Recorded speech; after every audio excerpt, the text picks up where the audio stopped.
if you joined last night's kickoff, raise out your hand. If you miss it, raise out your hand.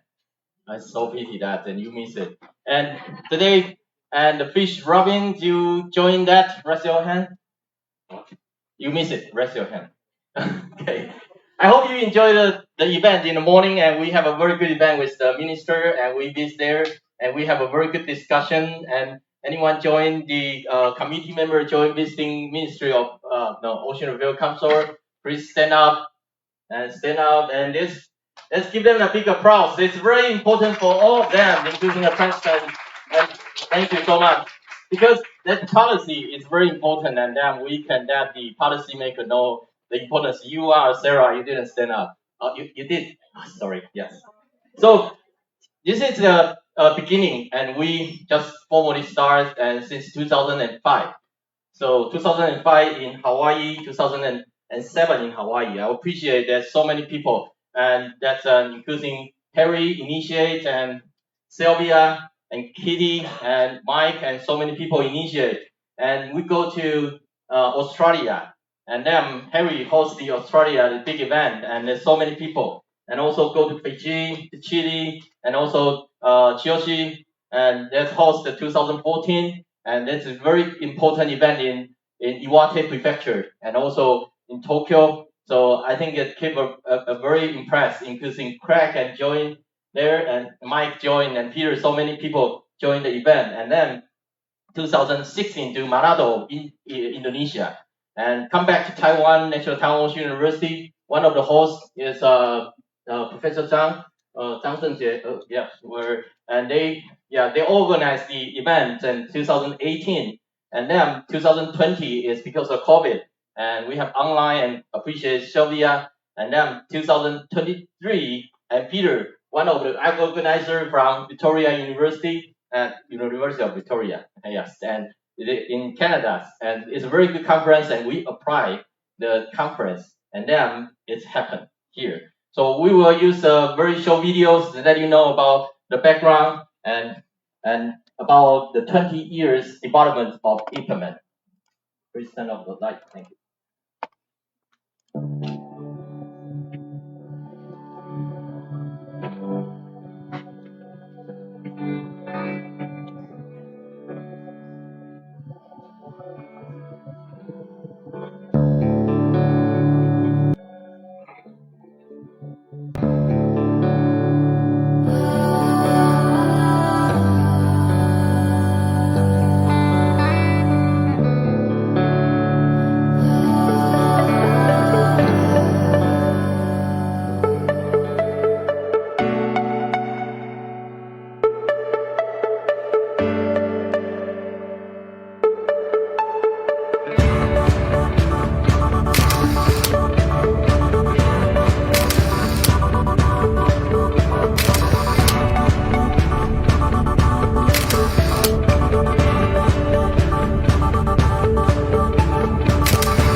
Harry Bridle, all the way from sunny Australia. Greetings to everyone in Kaohsiung, and I'm looking forward to seeing you at this wonderful conference. Aloha, Ipmen. This is Sylvia Spalding, convener of the 2007 Ipmen Conference and the aborted 2020 Ipmen Conference due to COVID, and also one of the co-founders of Ipmen. Congratulate all of us on 20 years of Ipmen and 10 successful international conferences. See you in Taiwan. Aloha. Mike Spranger, University of Florida. I'm Jong from Korea, marine ecologist. Happy anniversary. Hello, I'm Craig. And I'm Sarah. We're very happy to be at Ipmen again. Looking forward to seeing you all in Taiwan. Hello everyone, my name is Yoshi Sasaki. Congratulations, anniversary of Ipmen Conference, 20 years. Hello, I'm Peter Romer. I'm from Ocean Networks Canada. I'm Indigenous Community Liaison, and traditional ecological knowledge is super important for the world in ocean science. I'm in Taiwan for Ipmen. Hello, my name is Natalie. I'm from Australia and Saltwater Projects, and I'm very happy to be part of the Ipmen team again and being in Taiwan. Warm greetings from our Philippines. Congratulations to Ipmen on its 2 decades of inspiring and empowering marine educators worldwide to foster love for our oceans. The dedication of Ipmen to marine education has nurtured countless minds, raised awareness about marine conservation, and has built a global community passionate about preserving our blue planet. Thank you to the countless workshops, innovative programs, and collaborative efforts that have shaped the future of marine education. Cheers to your remarkable journey and the waves of change you have created. Happy 20th anniversary, Ipmen. Hi, I'm Nina. I'm Michael. And we're super excited to be at the Ipmen conference now in Kaohsiung.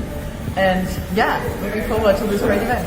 Hi, I'm Cassie Stymus from Educational Passages. Congratulations to Ipmen's 20th anniversary. It's super exciting. What an accomplishment. Happy to be here and celebrate with everyone. Aloha, I'm Joanna Philippoff from Hawaii. Happy 20th anniversary, Ipmen. Hello everyone, I'm Augustine from WWF Hong Kong. I'm Karen from WWF Hong Kong. Yeah, we come to Ipmen conference and we would like to gain more insight for the ocean education. Happy anniversary, 20th anniversary of Ipmen. Yeah. Hello, my name is Carlos Rios. I'm a marine biologist from Spain and I'm here to celebrate the 20th anniversary of Ipmen. And I'm going to present my work in Hong Kong in seaweeds and ocean literacy. Hello from American Samoa. I'm Naomi Mutani. And I'm Christina Mutafa. And welcome to Ipmen 2025. Hi, Leilani from Department of Agriculture and Fisheries Division. Hi, Kara, also from the Guam Department of Agriculture, Guam Coral Reef Initiative. Happy 20th Ipmen anniversary. Happy 20th anniversary.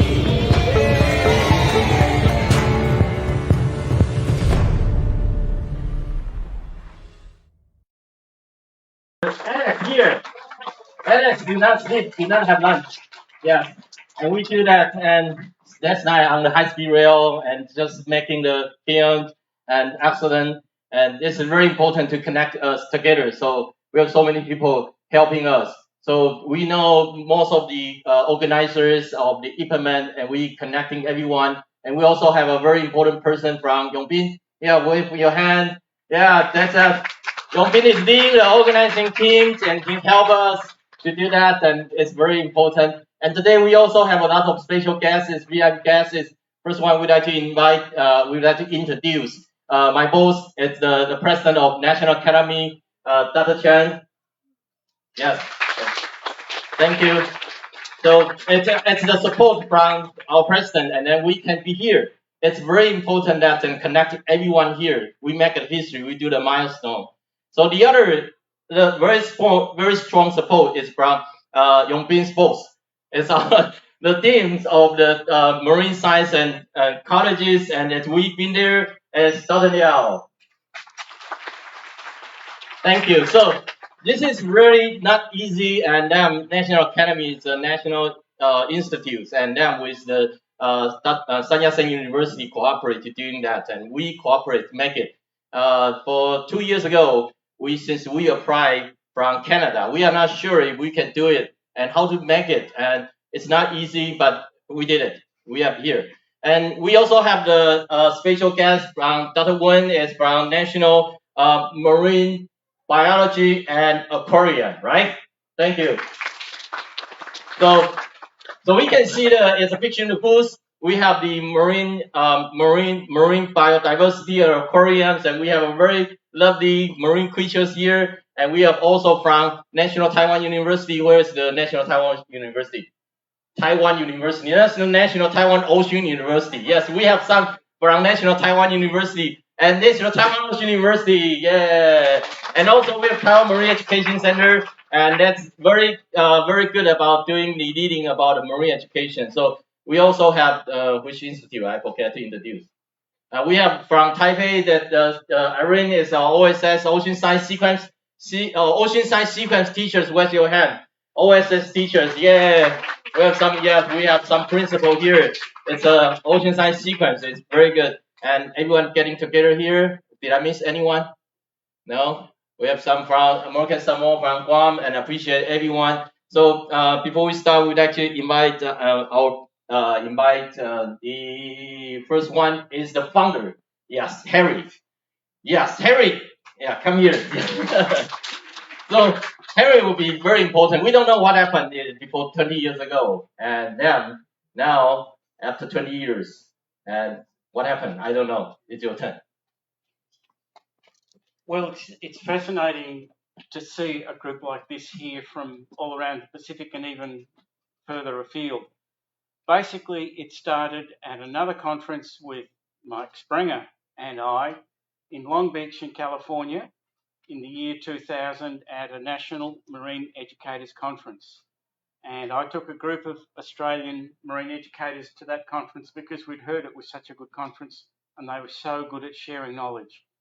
And Mike sat down with me around a breakfast table, introduced himself and said, "Are you the guy from Australia?" And I said, "Yes." He said, "We're planning," so remember this is June or July 2000, "we're planning a conference in Hawaii in 2005. And let's take on the world. Let's make it an international marine educators conference." So between that time and 2005, where we piggybacked with the National Marine Educators Conference in Hawaii, and we created the name the One Ocean Marine Forum. So even before ocean literacy, we were playing with this one ocean concept. And it was at that meeting that Sarah and her boss, Kitty Simmons, from the Western Pacific Regional Fisheries Management Council were there. And we inspired both Sylvia and Kitty. And apparently they sat down together and Kitty said, "Well, let's organise the next steps." And that was meant to be a conference in Fiji in February in 2007, but political happenings in Fiji got in the way. And with about a month to go, 3 weeks, we shifted that conference from Fiji back to Hawaii. And that's where our group came up with the name Ipmen and all the things that we've been doing. Do you want to say something on behalf of Kitty?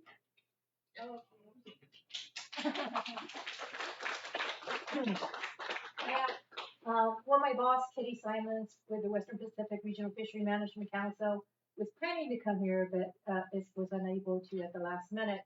But yeah, so at the One Ocean Marine Forum, and Harry and Mike was going to take on the world, and Kitty said, "Well, let's start with the Pacific. We'll model the Pacific, and other regions can have similar international regional marine education organizations, and then we can all join together and make that One Ocean Marine Forum." So Kitty,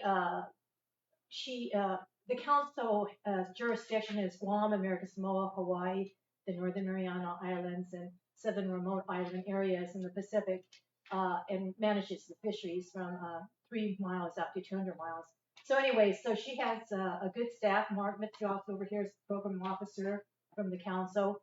And so she took it on. She put down the funding. We invited 100 people from throughout the Pacific to come to the conference in 2007.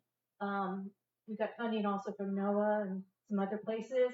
And yeah, the delegates after that conference was called the International Pacific Educators Conference. And they decided, let's make it, the name of it, International Pacific Marine Educators Network. We're kind of an informal organization. And we'll have conferences every 2 years. So that's what kicked it off. And, the council has been a supporter of the conferences ever since then. So anyways, thank you so much, and I wish she was here to appreciate all of you being here. Thank you. Thank you. Thank you. And all of them have a section, and they are the section chair, and Harry will be a keynote speech and 16 in the afternoon is 2 o'clock. So Kitty also have to do the pre-record video and let you know more about why we are here. So everyone getting together, and we have about 100 people here and making the history. But network is important, but organizer is the key. We can be here, and in the morning we join the fish ribbing, and we create the painting bag. It's very important, a big team, and you can see so many staff outside. So we appreciate the organizer, the leader, as the theme of the Marine Science Colleges. So let's welcome Dr. Liao. Dr. Yan is humble. Actually, he's the one spend most of his time and put much of his effort on this conference. We are here because of him. So actually, the honor is to go to him, not me. Okay. And on behalf of National University, it's our great honor to welcome all of you to come all the way here in Kaohsiung. And it's our privilege to have you, all the vibrant and diverse educators, researchers, and professionals to be here and to spend our time on this conference to the marine education and also the development of the future in this region. Okay. Actually, I already have a printed version in our conference book, but later I decided to have a remark of my own because I'm going to tell you a short story. As a scientist, I work on fish, and actually I've never considered myself an educator. Why? Because educator in our culture is a very serious term that usually we don't use it for an ordinary people. Usually we only call someone an educator when he has significant inspiration of education, or he has very strong influence to the society of our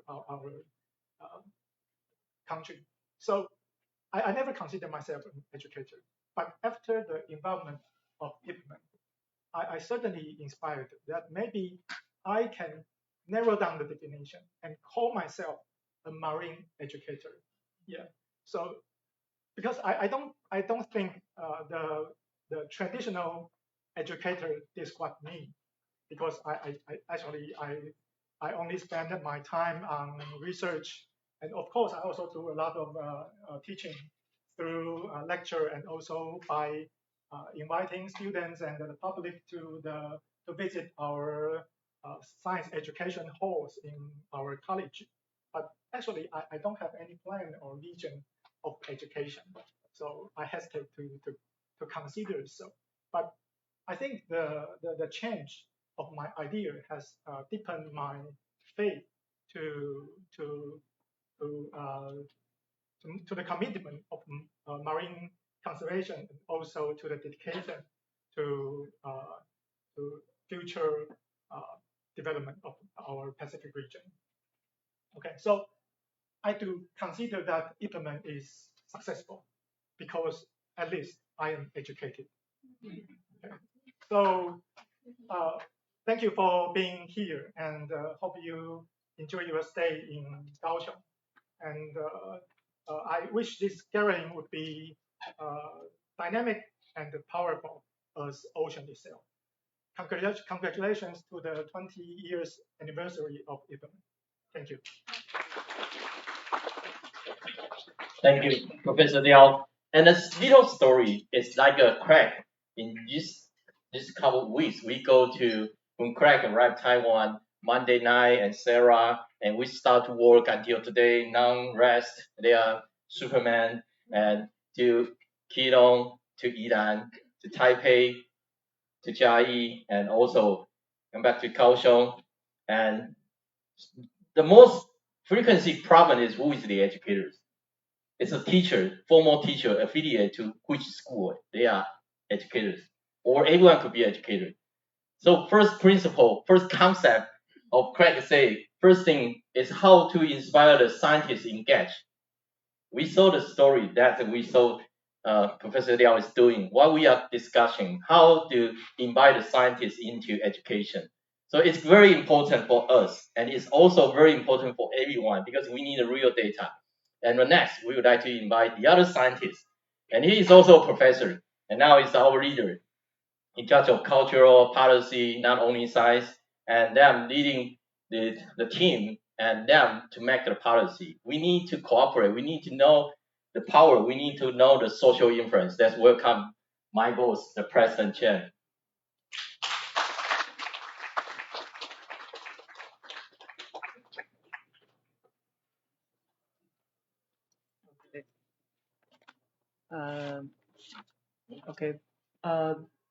Team professor, Professor Liao, National Science University, and also director, National Museum of Marine Biology and Aquarium, and also the co-founder of the Ipmen.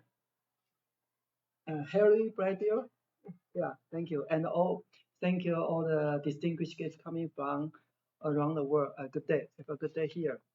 Okay, on behalf of National Academy of Marine Research, I'm very delighted to welcome all of you to visit Taiwan and enjoy this beautiful harbor city, Kaohsiung.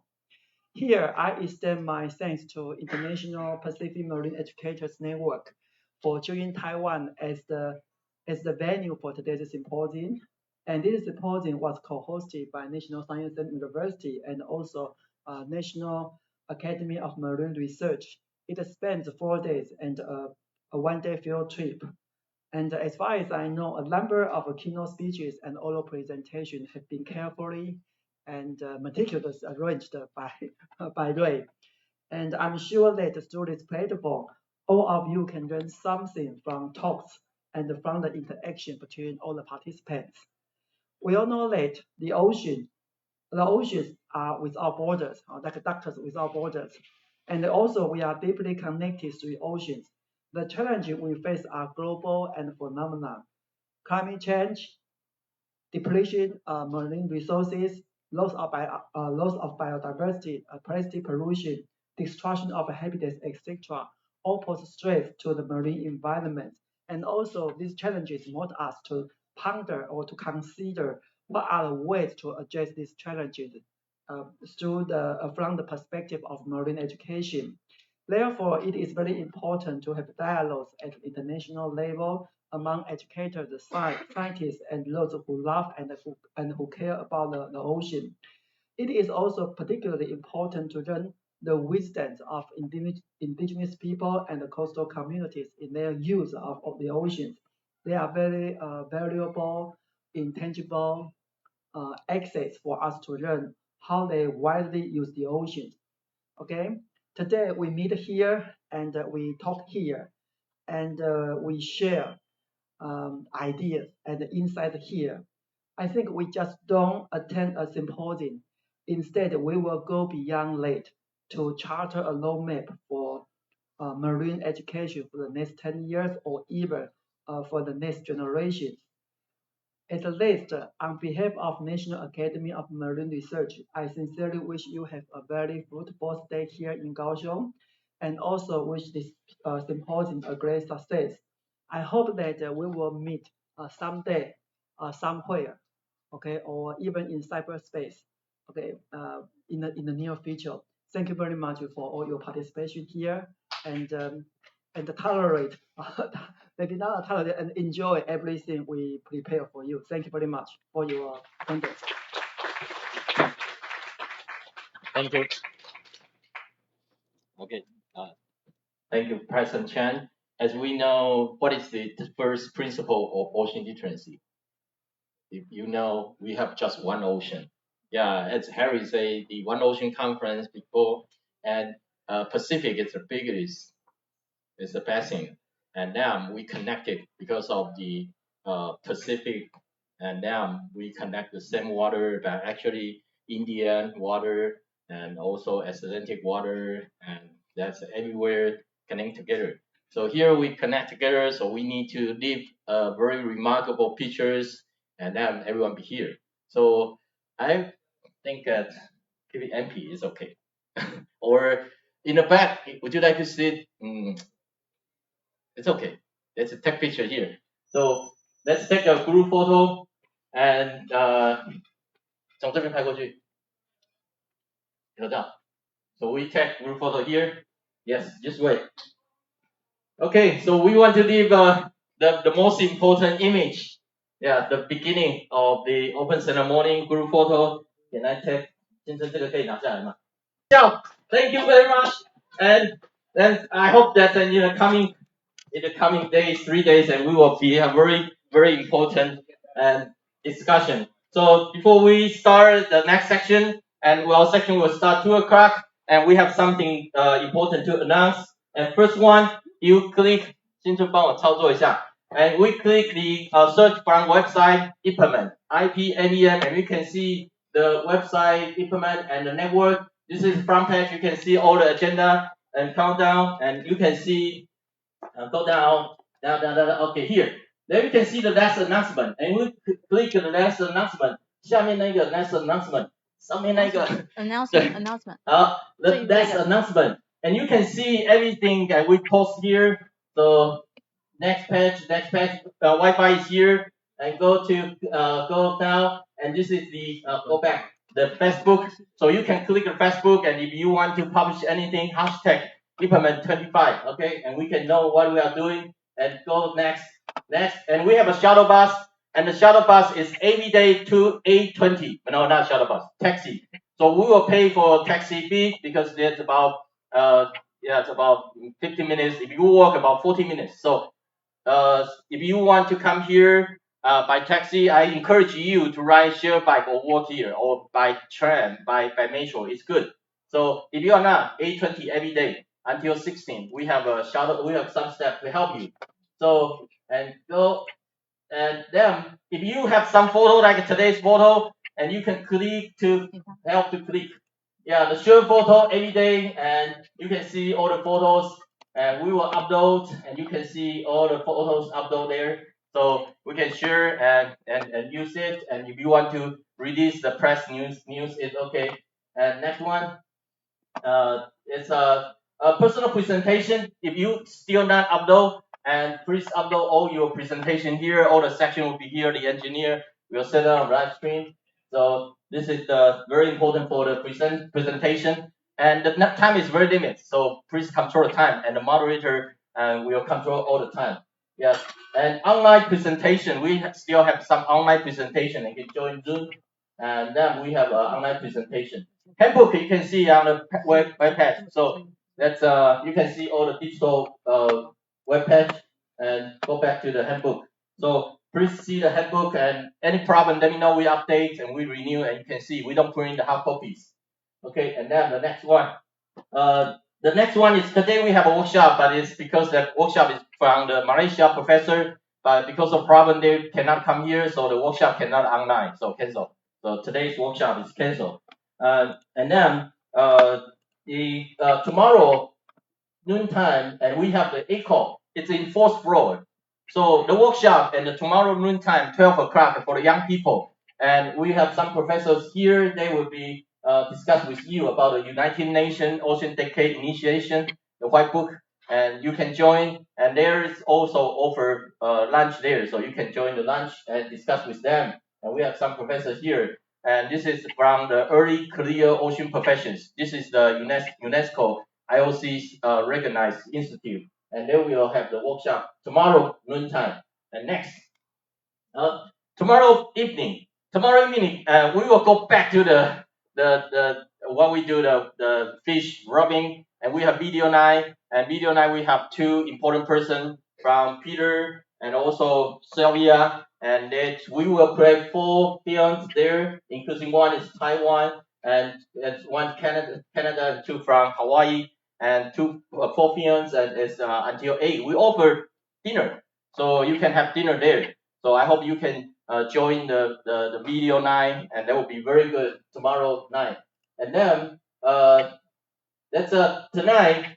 We have the tables but this is invited. So for the full-time register and what was the you can be arranged here. If you have problems, if you full-time registration, but you are not arranged in the table, and please let us know. So it's not including students because of the limit of the space. So if you are arranged there, any problem of the tables, and let us know. So we will finish here 5 o'clock, and the banquet will be the beach resort nearby here, and that's 6 o'clock start, and so we'll be there. And next one. Okay, so the field trip we will 17 is also for the full registration. So if you are not registered to the field trip on Friday, and Katie will help you to deal with all your lunch. So we need to make sure today lunch, if you are not reply or register about lunch, please look for Katie. Okay, so we need to make sure today, and then we can prepare for the lunch on 17. And we appreciate Di Jun Xiaozang, the principal Chance, and she sponsored us for the lunch and help us to do that and field trip, and it's very good. And next one, okay, so this morning we visit Minister Guang's and team and President Chen. It's very good, and we have very good discussion. But in the future, how to cooperate is another need everyone to do the work together. Next one, no, okay, that's it. So now it's 1:43, and the next section will be start 2 o'clock, and by Dr. Chiyoshi Sasaki and section 1. So let's break in time. And thank you for your coming, and see you 2 o'clock. See you.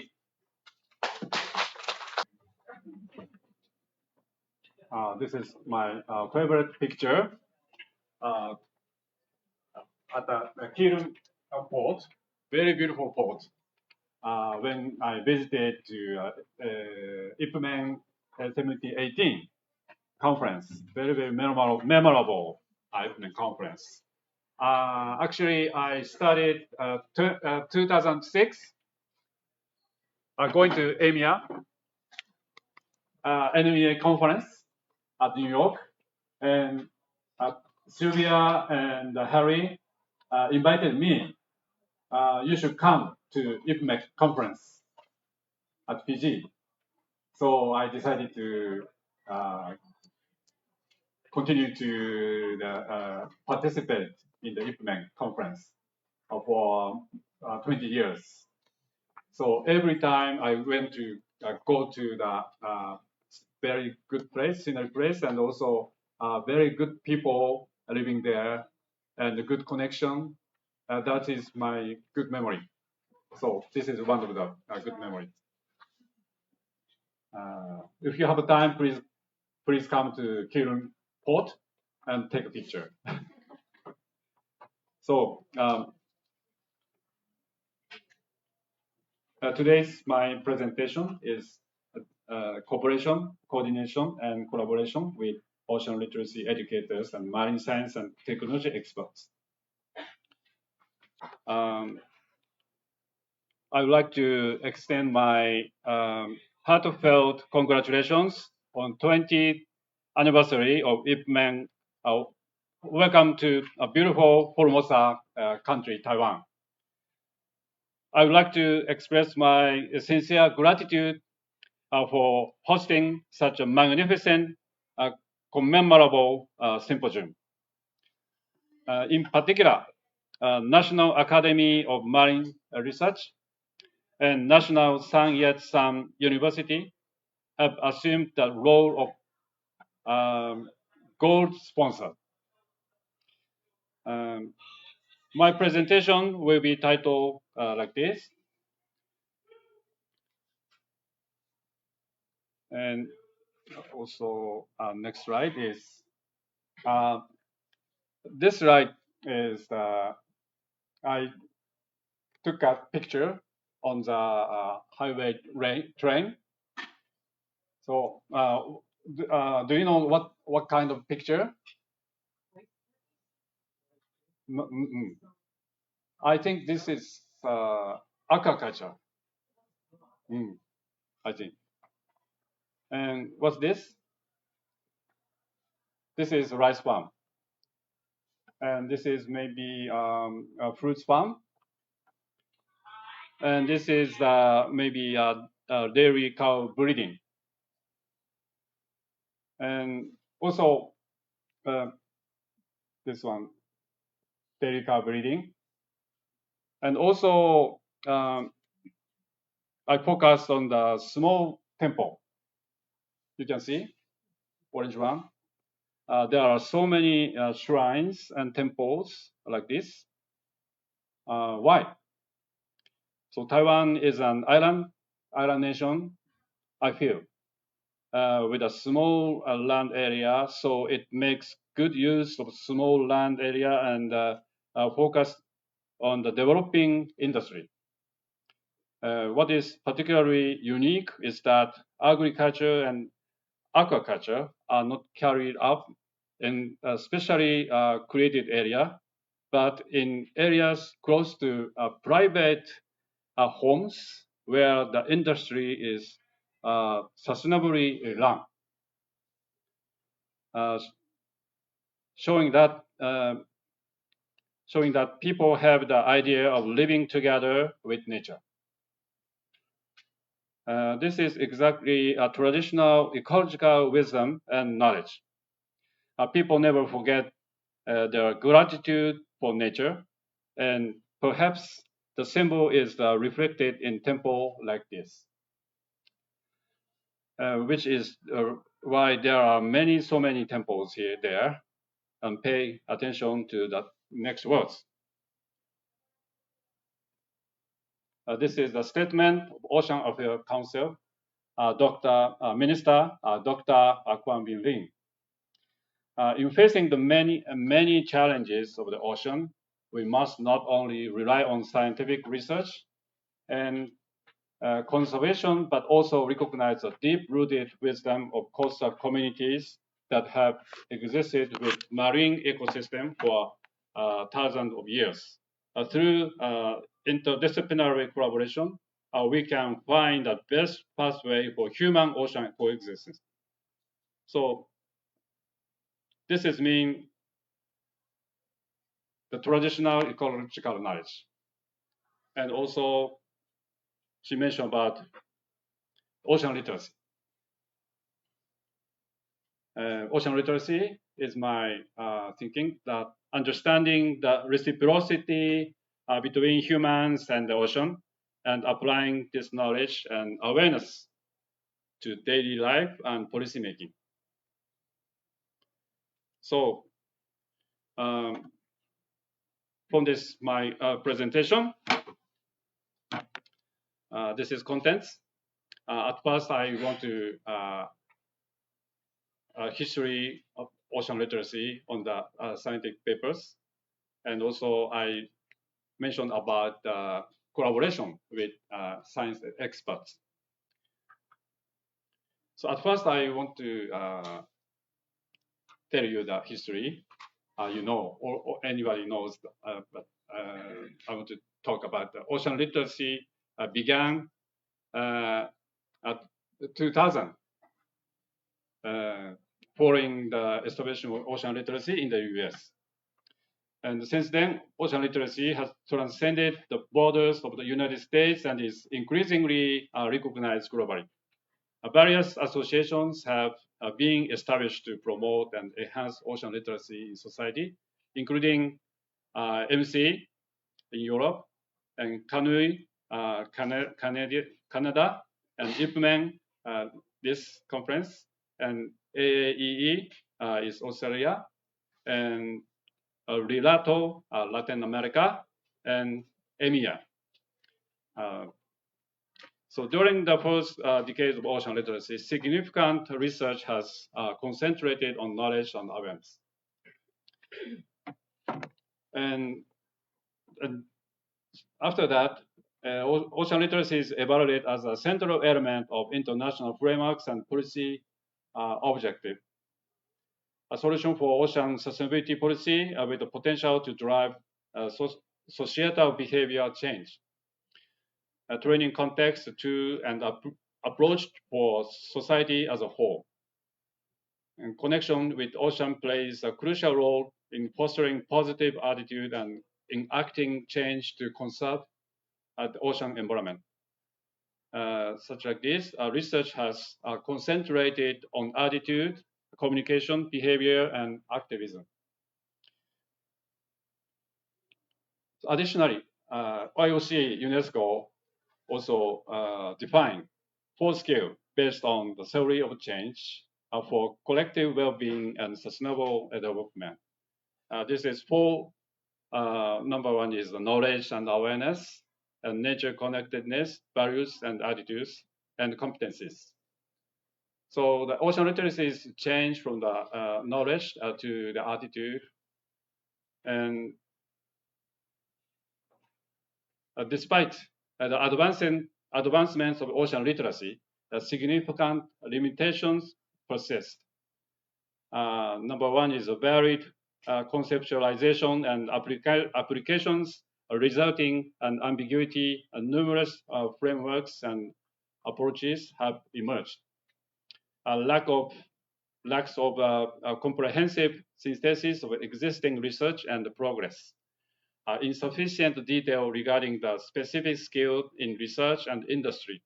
White paper number 1 to 8, limited information on ocean literacy education. So therefore, I think that it is crucial to provide a concrete example that demonstrate the connections between ocean literacy and specific research and industrial sectors. So this is my thema. So we developed the aquaponics STEAM program. So this is my engaging main thema. So for evaluating changing in ocean literacy components, I'll focus on the nature, connectedness, values, and attitudes, competencies. For establishing a direct connection between ocean literacy concept and challenge 3 in UN Ocean Decade Vision 2030 white paper. For aiming to foster a deeper understanding of the interconnectedness of food system and marine conservation. In alignment with ocean literacy basic principle 6G, ocean literate individuals who are mindful of natural resources and the marine environment. So my engaging research purpose is that examine changes the participants' ocean literacy before and after the implementation of the aquaponics STEAM program, to evaluate ocean literacy components related to nature connectedness, values and attitudes, and competencies between Group A, which engage in aquaponics activities, and Group B, which did not. So method. So this is a study site, Tokyo Bay area close to my university. There's a problem that drainage system close here. So many dirty waters comes down. So many children very concerned about how clean up this water is. So they always considering how to do that. So I doing this engagement more than 15 years, no change. 2 years ago, when school kids, elementary school kids come to my field, so ask me, when did you start to clean up the canal? I said, I started 2010 before you were born. I'm proud.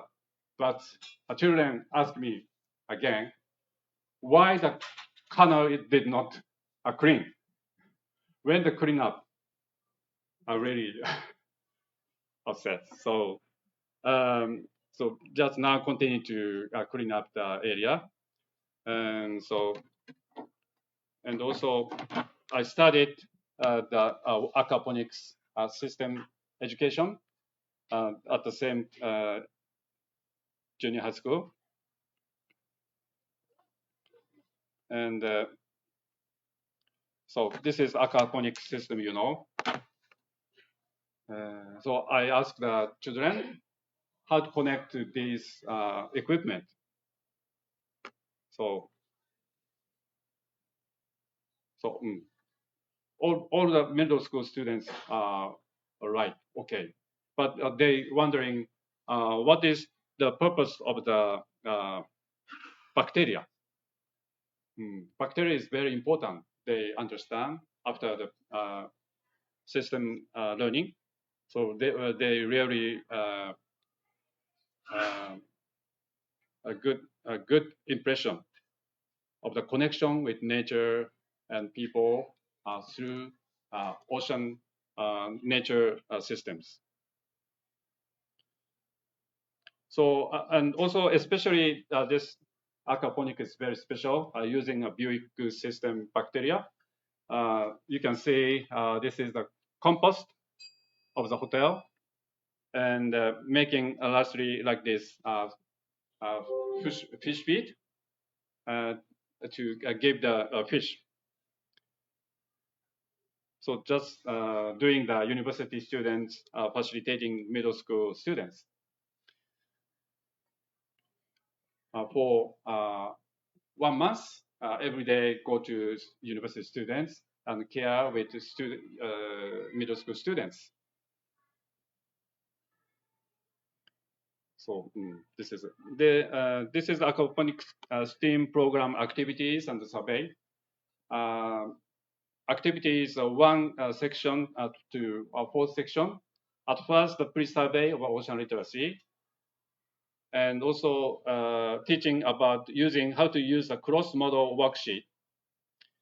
And second session is a lecture, nitrogen circulation in aquaponics. And third is Group A is aquaponic activities. Group B is just only post-survey of ocean literacy. And also using this aquaponics system program, so I define the question using the ocean literacy, and that mean is the nature connectedness and values and attitudes and competencies, which is related to scientific inquiry skill and relational values. So this is the scientific inquiry skills. Three skills are defined by mixed government, education government. One is thinking skills, two is judgment skills, and three is expression skill. So this is a cross-model worksheet. This sheet was defined by the scientific process, recognition of current situation and problem identification, hypothesis setting and hypothesis test method and results, discussion and future tasks. So this adapted to the skills of the scientific thinking. One is thinking skills and judgment skill and expression skills. And next one is the relational values. It's very connected to the nature connectedness. Relational value is very important concept. The preferences, principles, and virtues associated with human-nature relationship. These values can manifest at both the individual level and within the collective human experience, as expressed as through policies, social norms, and shared culture practices. And individual and cultural identity, stewardship, responsibility, place attachment, come from meaningful relationships between humans and nature and lead to a good life. This is defined by Kai Chen, 2016. And so also another values, I talk about the relational values, and another value is instrumental values and intrinsic values. So always people think about the values, just only two values. One is the instrumental values and intrinsic values. So always combated each other. Someone importance of the economy, someone importance of nature, pros and cons. But important is how people care the nature, how connected the nature is very important. That is the relational values. I think this is including at each traditional ecological knowledge at each country and each region. So that is very important for a role to Ipmen conference understand each other. What is this relational values? How to enhance the relational values at each country and each regions. So I define also the nature connectedness using the relational values, and classified into primarily individuals and involving human collective. And left side is relational values, primarily individual. And downside is involving the human collective. So it's very important. Example is this place is important to me, to whom I am as a person. I care for this land, fulfilled me, helps me lead a good life. Keeping a land healthy is the right thing to do. And place important to my people, to whom we are as a people. Being in nature provides a vehicle for me to connect with people.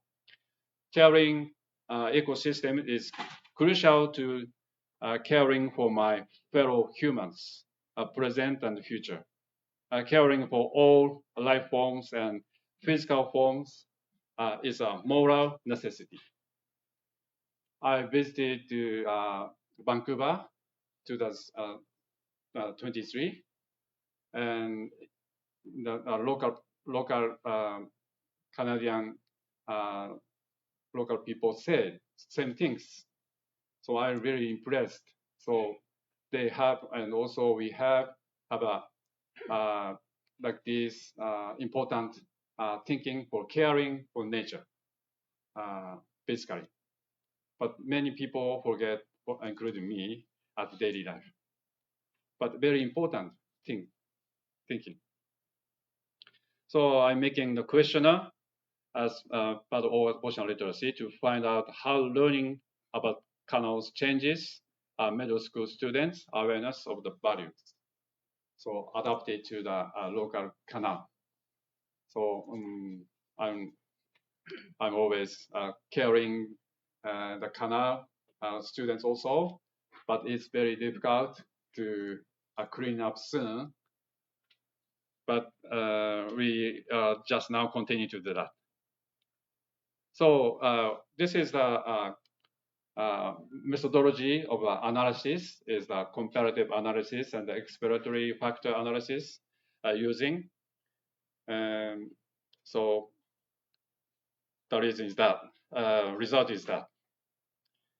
So this is the significant point is clearly differences between the Group A and Group B.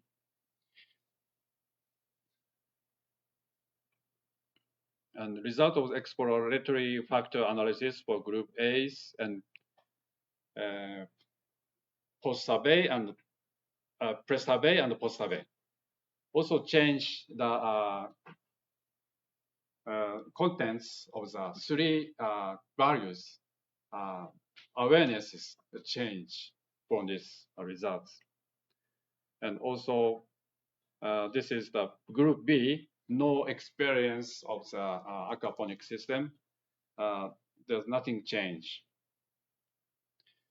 So changing scientific inquiry skill. So middle school students used cross-model worksheet to externalize their inquiry processes, and while university students facilitate. I think it's very important. And I think that scientific inquiry skills, and especially thinking skill, will be enhanced, change. And also nature, changing views of nature also change. So I think these results say that the clearer understanding of the differences of the value, and fostering a more holistic evaluation of nature beyond the singular perspective. So this is a summary. Aquaponics STEAM program effectively enhances middle school students' scientific inquiry skill. And number two is a program supports the development of ocean literacy competencies. And number three is that through comparative analysis, students who participate in aquaponics activities demonstrate a clearer understanding and a distinction between relational, instrumental, and intrinsic values. And number four is aquaponic education connects students to their local environment. And number five is the student affirm that experiential interdisciplinary program like aquaponics can bridge national education goals and international sustainability frameworks, offering a scalable model for advancing ocean literacy and global competency. So that's all. Thank you very much.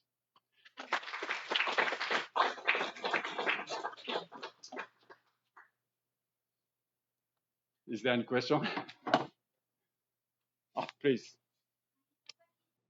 It's show how the STEAM work.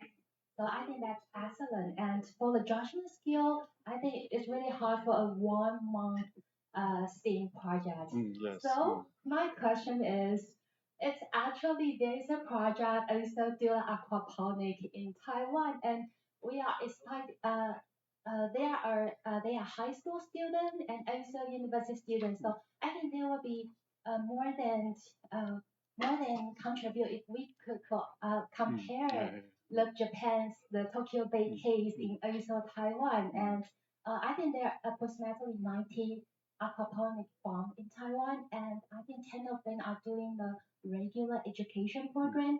I think if you are interested in, we could do more compare and cooperate. Yes. So thank you so much. It's amazing project. Thank you very much.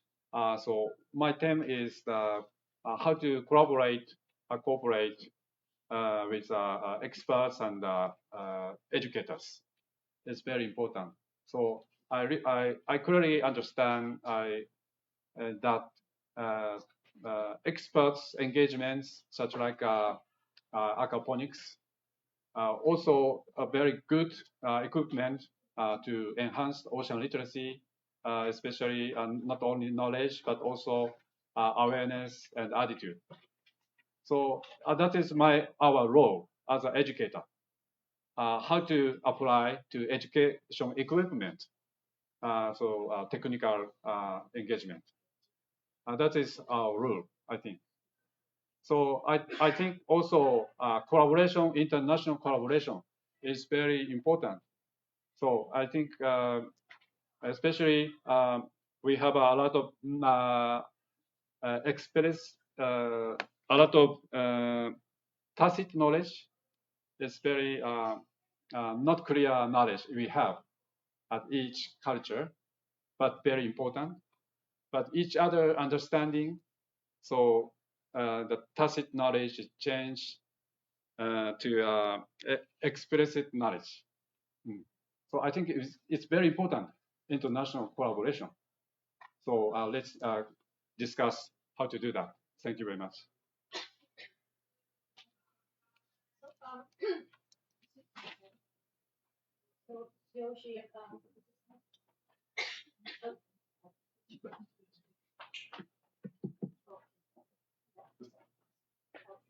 So Yoshi, I liked your table 3 on the relational values that are classified into primarily individuals and involving the human collective. Is your project, did people's individual or their human collective value, which one was more effective for this aquaponics project? Thank you. Thank you very much. Actually, resulting is it's very difficult to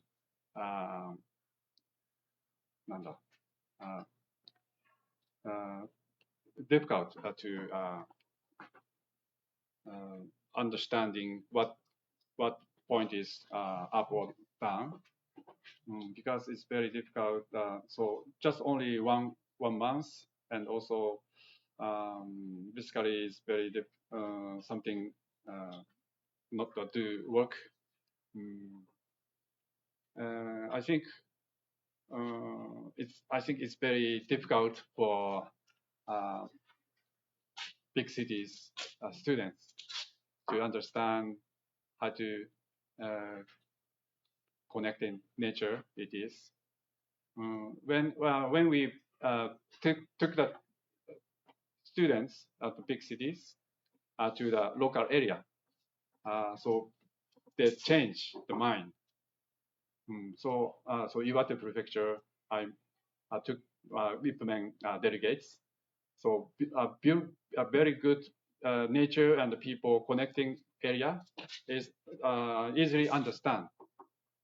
But big cities, it's not easy to understand them, make them understand. So that is my try to continue. Thank you very much. Thank you.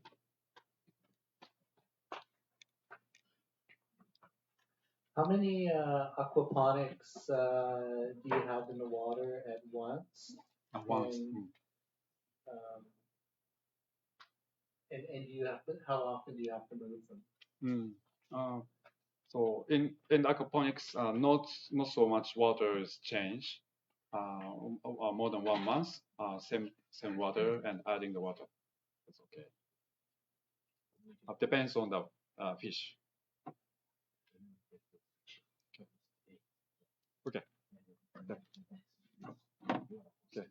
Okay. Thank you very much.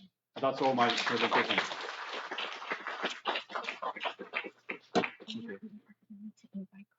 Okay. He's so the next speaker. Next speaker is Craig Strang, former Vice President of Lawrence School of Science. I also I was a visiting scholar supported by Craig more than 10 years ago. So I really appreciate Craig's engagement and to support a lot of ocean sciences equipment, especially MARE or OSS. Please come here to the presentation.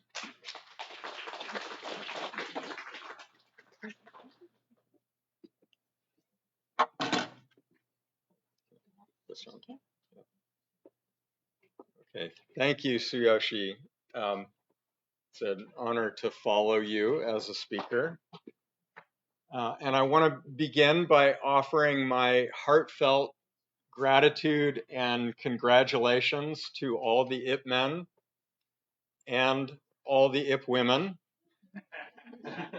It turns out that there are actually more Ip women than there are Ip men that have been driving this movement. And so I just want to make sure that that's well understood.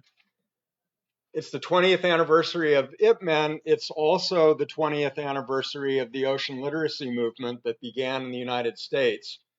We actually began in 2004, but published the first ocean literacy documents in 2005. So this is our 20th anniversary year as well. So I want to tell you a little bit about the history of how we got to this point with the ocean literacy movement that overlaps with Ipmen and EMSI and AMIA and many other organizations around the world. And I want to start by saying a little bit about why I think this is important work for all of us and why it is that teaching children, even the very youngest children, about science and especially about the ocean is important.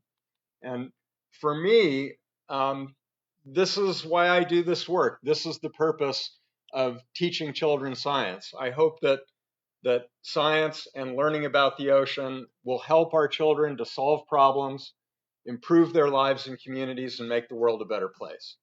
And that we can provide them, we can't solve the problems for them, but we can provide them with the tools that give them even a remote chance of solving the problems that we're leaving behind for them.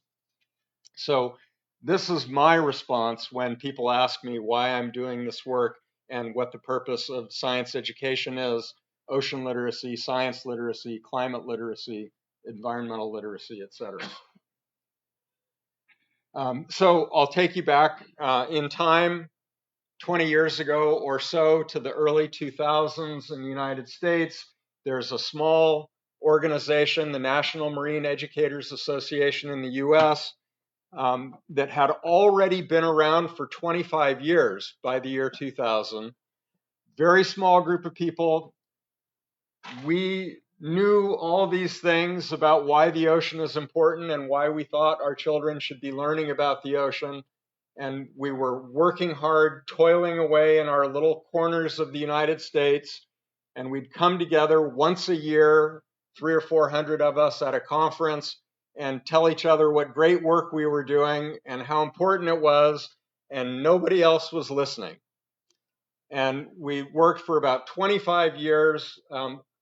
I don't want to minimize the hard work that was done and the accomplishments, but we really did not have any impact on the national education system in the United States.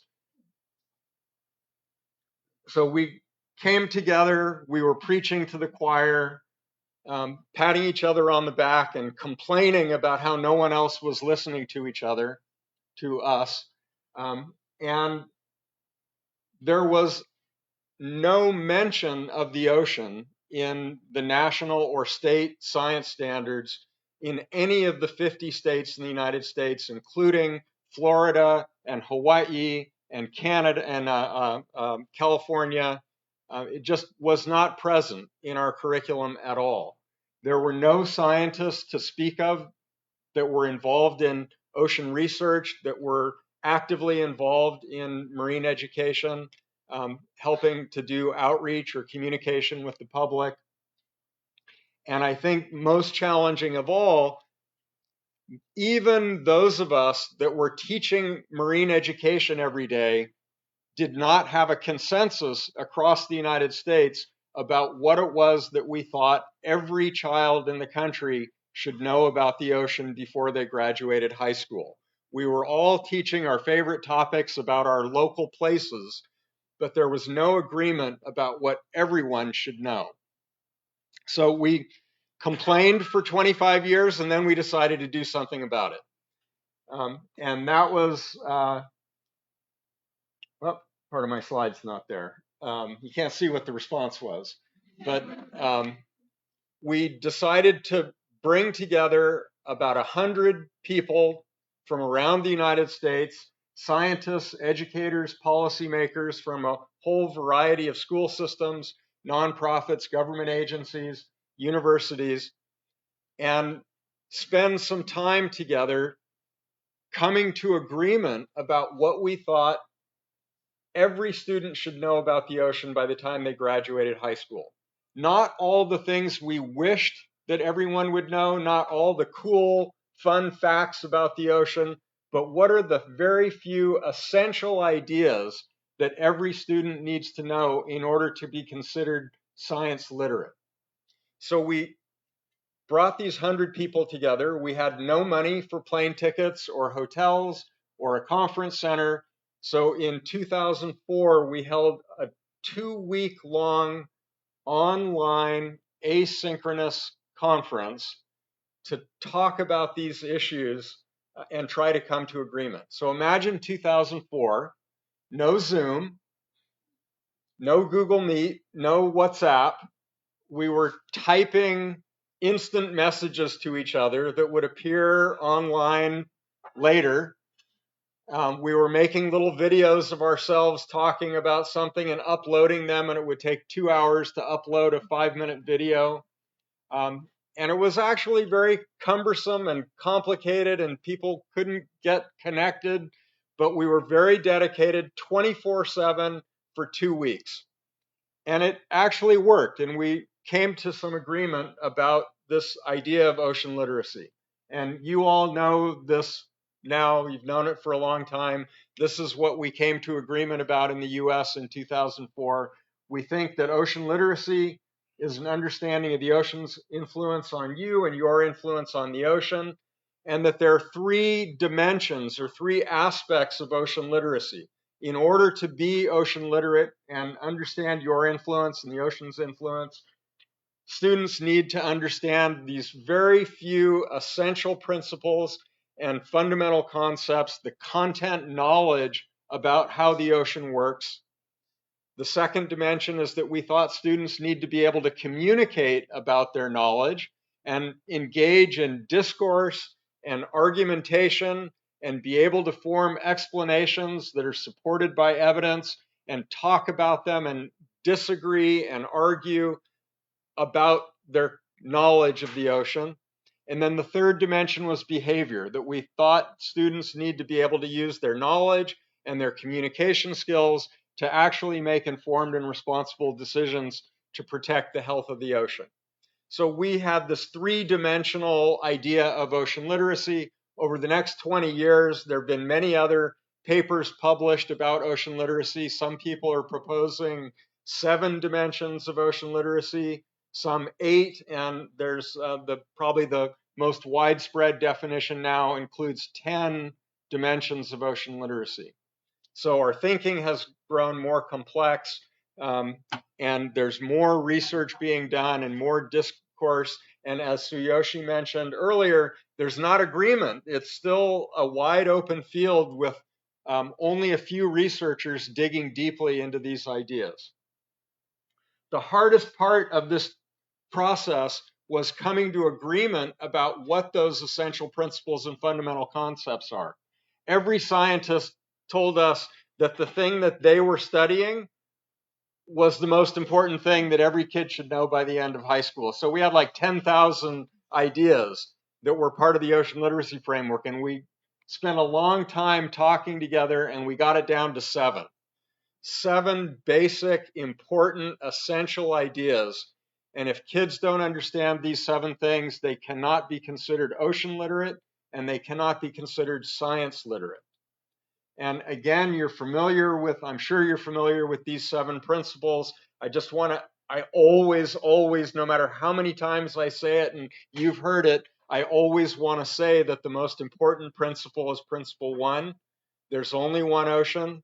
There's one interconnected, large, universal body of water that surrounds our planet, that all people and all living things share and depend on. And that's the basic idea of ocean literacy, and it's also the source of our international collaboration and the One Ocean Forum, and this idea that we can't solve these problems by ourselves. We have to think together as one people, one planet to save the one ocean. Over the next several years, we developed the Ocean Literacy Guide with the principles and concepts, an ocean literacy scope and sequence that's a guide for teachers about what they can teach about each of those 7 principles at each grade of students' development. So we think students should be learning about all 7 principles every year from kindergarten until the end of high school. So that ocean literacy scope and sequence is the most important document for teachers, exhibit designers and aquariums, textbook publishers, curriculum designers like Sarah and myself, the people who are thinking about creating learning experiences for students really use the scope and sequence as the most important tool. This is what the scope and sequence looks like. It's made up of 28 concept maps like this.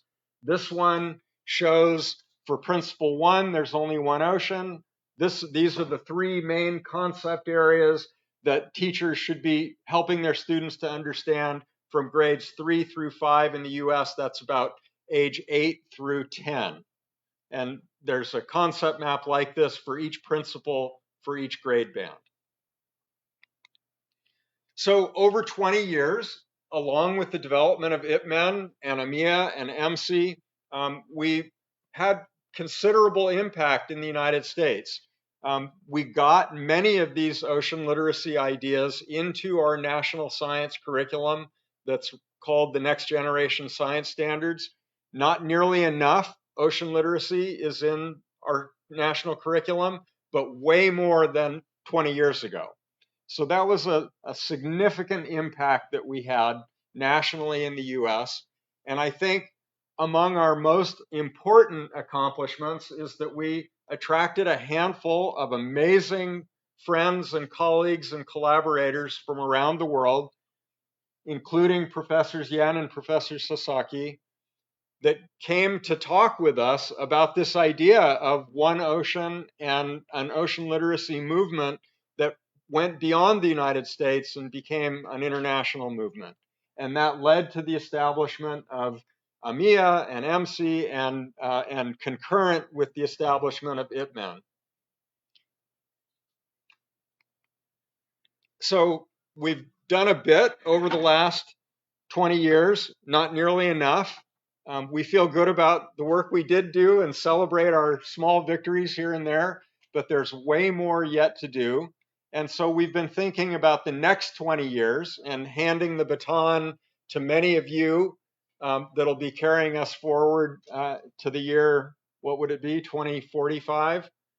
And we think that the one big, most ambitious, most important goal for the next 20 years is to ensure that ocean literacy ideas are part of the national curriculum in every country in the world. Peter Thompson at UNESCO has made a call during the Ocean Decade to every member country in the United Nations asking for ocean literacy to become part of the national curriculum frameworks, the learning goals in every country. We're not seeing a lot of progress on that yet, but at least there was a call for it, first time ever.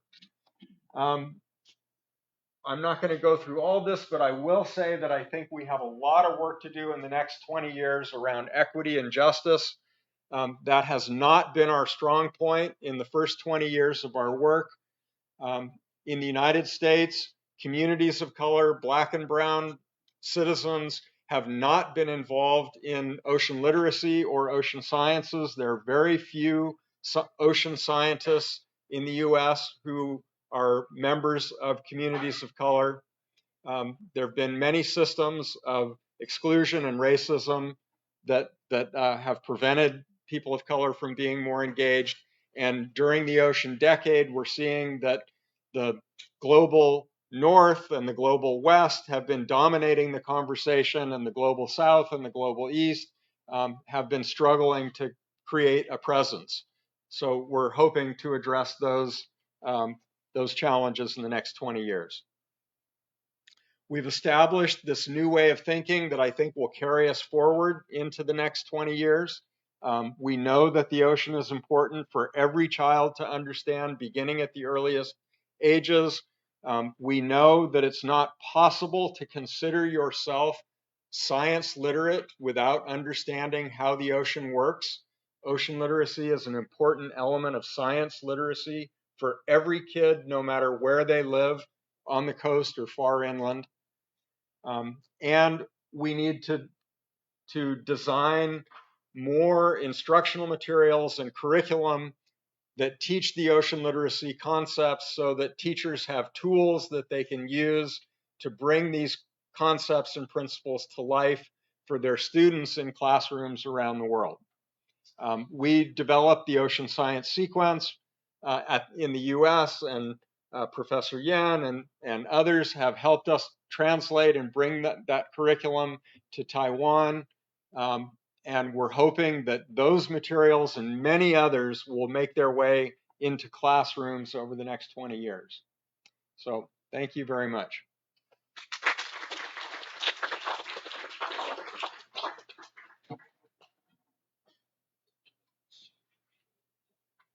Thank you. Thank you very much, Greg. Ocean literacy history, a very long time, and their contribution to promote ocean literacy. Thank you very much. Next presenter is thank you. Please, Mr. Ming Shan Wang and Mr. Yi Chi Shi. Please. Mr. Ming Shan Wang and Mr. Yi Chi Shi. Okay, thank you for Sasaki Professor introduction. And I am currently a first-year graduate student in National Cheng Kung University and Institute of Ocean Technology and Marine Affairs. And today I want to talk about the education for ocean literacy, a study of the approaches in Taiwan and Japan. So in the research structure, first, I confirm the research topic and objective, and second, I try to review of domestic and international literature on ocean education, and I try to read about the science and some ocean literacy world conference, and it's about issues, policies, and development of ocean literacy. And third, I try to use SWOT analysis of ocean literacy education, and I develop and recommendation of ocean literacy education and resource and discussion. So in a overview of the ocean literacy, the ocean literacy is originated in the United States in the early 2000s and is emerging from collaborative discussion between scientists and educators to enhance public understanding and awareness of marine conservation. So it was encouraged by the North American Commission report on marine ecology and America's Living Ocean by the Pew Ocean Commission in 2003 and an ocean blueprint for the 21st century by the U.S. Commission on Ocean Policy in 2004.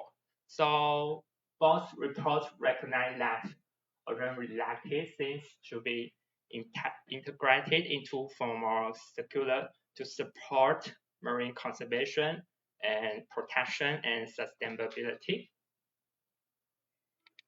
So in 2004, in an online workshop with about 100 attendees engaged in ocean education. So ocean literacy was defined as understanding the human influence on the ocean and the ocean influence on humans.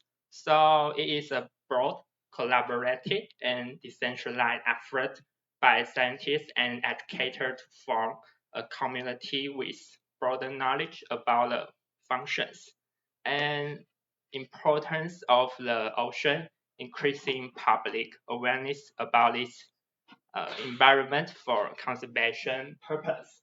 So in 2004, the expansion for an ocean literate person were established. So one is understand fundamental concepts about how the ocean functions. And the second is communicate meaningfully about the ocean.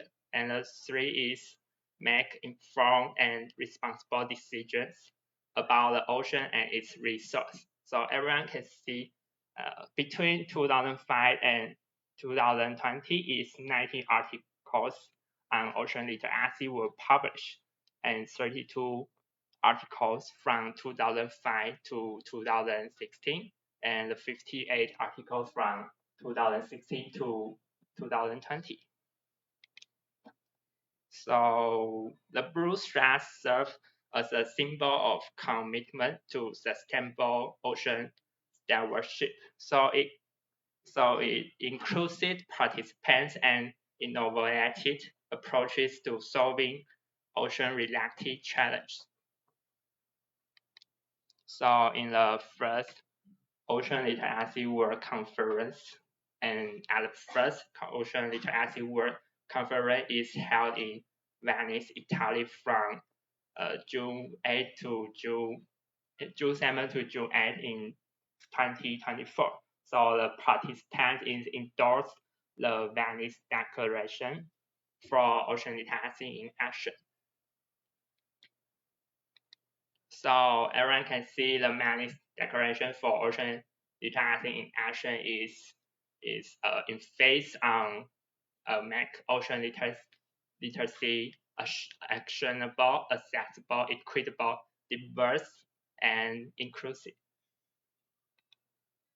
So I try to the education system is distinguished to formal marine education and informal marine education.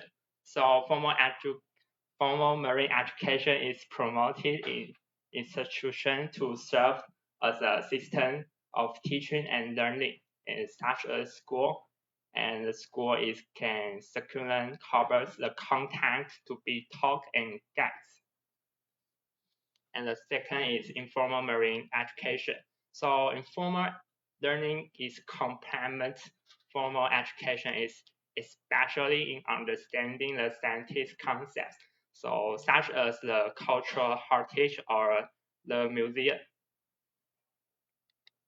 And I want to talk about the ocean literacy principle in USA. So the essential content for students was organized into 7 principles and 45 concepts of ocean literacy to support integration into the curriculum. So I try to introduce the 7 principles. So principle 1 is understanding the science behind our global ocean is an important element. And the principle 2 is understanding how the ocean influences our planet's surface. And the principle 3 is learning about the ocean is essential and important. So as any change to its crucial process can impact the climate. And the principle 4 is understanding the role of the ocean in the carbon and the nutrient cycles is helped to grasp its impact on the climate. And principle 5 is understanding the ocean is supporting biodiversity and the earth or marine ecosystems. And the principle 6 is recognize the ocean's vital contribution to human life. And the principle 7 is explore the ocean's past, present, and the future through collaborative and innovative scientific efforts. And in 2011, Japan had a grant design for marine education in the 21st century. So in 2002, when Japan's national curriculum guidelines were revised, and marine education was incorporated into the integrated learning curriculum of the new program. So in the 2004, the Japan Ocean Policy Research Institute published the white paper and on the ocean and ocean policy, so which emphasized that the core elements of marine education are the ability to protect or reserve the ocean. So talk to the Taiwan's ocean education policy. So in Taiwan, we have a vision, 3 main goals, 5 major learning themes, and 56 key components. So ocean literacy education has been incorporated into the curriculum guidelines and learning areas for elementary or junior high school. So it is viewed as a key element in fostering so students' overall ability and promoting the concept of sustainable development. So in 2024, so marine scientists from the National Academy of Marine Research and National Museum of Marine Science and Technology, so as well as pre-service teachers from National Taiwan Ocean University have been invited and to join the community.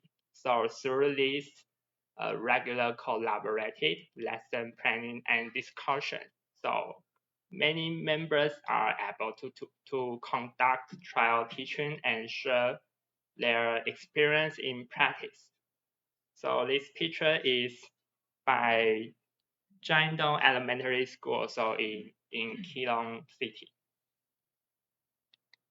So I try to comparing the difference in marine education between Japan and Taiwan, and we can see Japan is gain the lower elementary, middle elementary, and upper elementary in education as stage. So at Japan is in the concept is learning material across 4 domains and 12 key concepts, but the Taiwan is try to use the 3 main goals, 5 key areas, and 9 core competencies, and 55 essential components.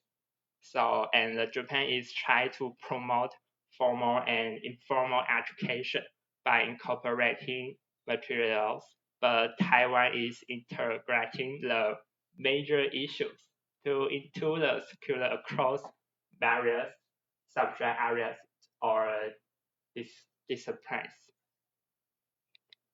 So this is the SWOT analysis. So it is including the strengths, weakness, opportunities, and threats. So in the strengths and weakness is in the internal environment analysis. So is in the strengths is provide resource and guidance so related to ocean education and knowledge. And in Taiwan have abundant marine resource, so such as coral reef in Pingdong, and the weakness is society place relative to its low importance on ocean civic literacy education. So it is decreased in the demand for fishing ports. And the opportunities and the threat is in external environment analysis is try to organizing online video platforms to promote ocean knowledge and culture, and through the international collaboration and knowledge exchange. So in Taiwan, the threat is neglect of basic practical skills. So insufficient funding for technology and inadequate investment in education. So my conclusion is Taiwan is a lack of promotion, public attention, and awareness of marine issues is remain low. So I think we need to through digital technology, ocean related knowledge, culture, and some policy to integrate it into a marine information or a website for easy access to relevant information. So thank you for your listening.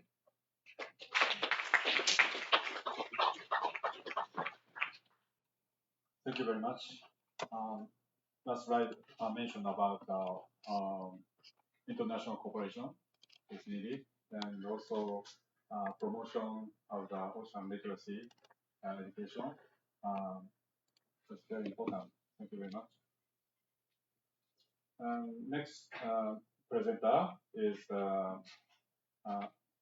Professor Angelica Pylon from Philippines. Thank you very much, Professor Sasaki, for that kind introduction.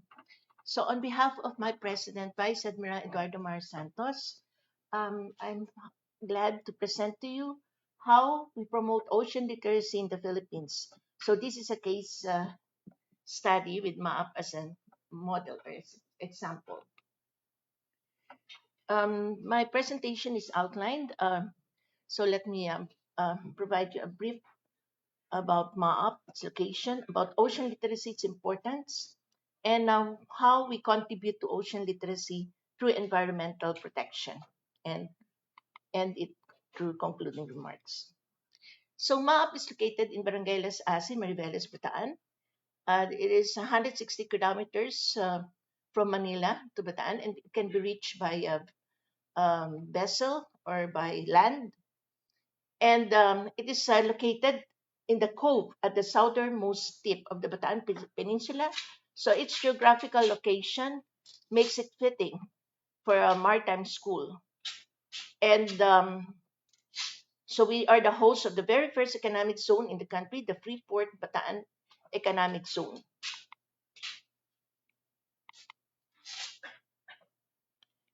So we have a famous mountain climbing trail in Mariveles, the Mount Tarak. And our coastal area is wholly rocky except for Dinging and Marina, which is sandy. MAAP is, of course, our barangay is classified as an industrial area. And aside from MAAP, we have Alas Asin host the Total Philippines Corporation, Liquigas, and the GN Power. And it is the second highest income generating barangay of Mariveles. MAAP is a scholarship institution. We offer marine transportation and marine engineering course.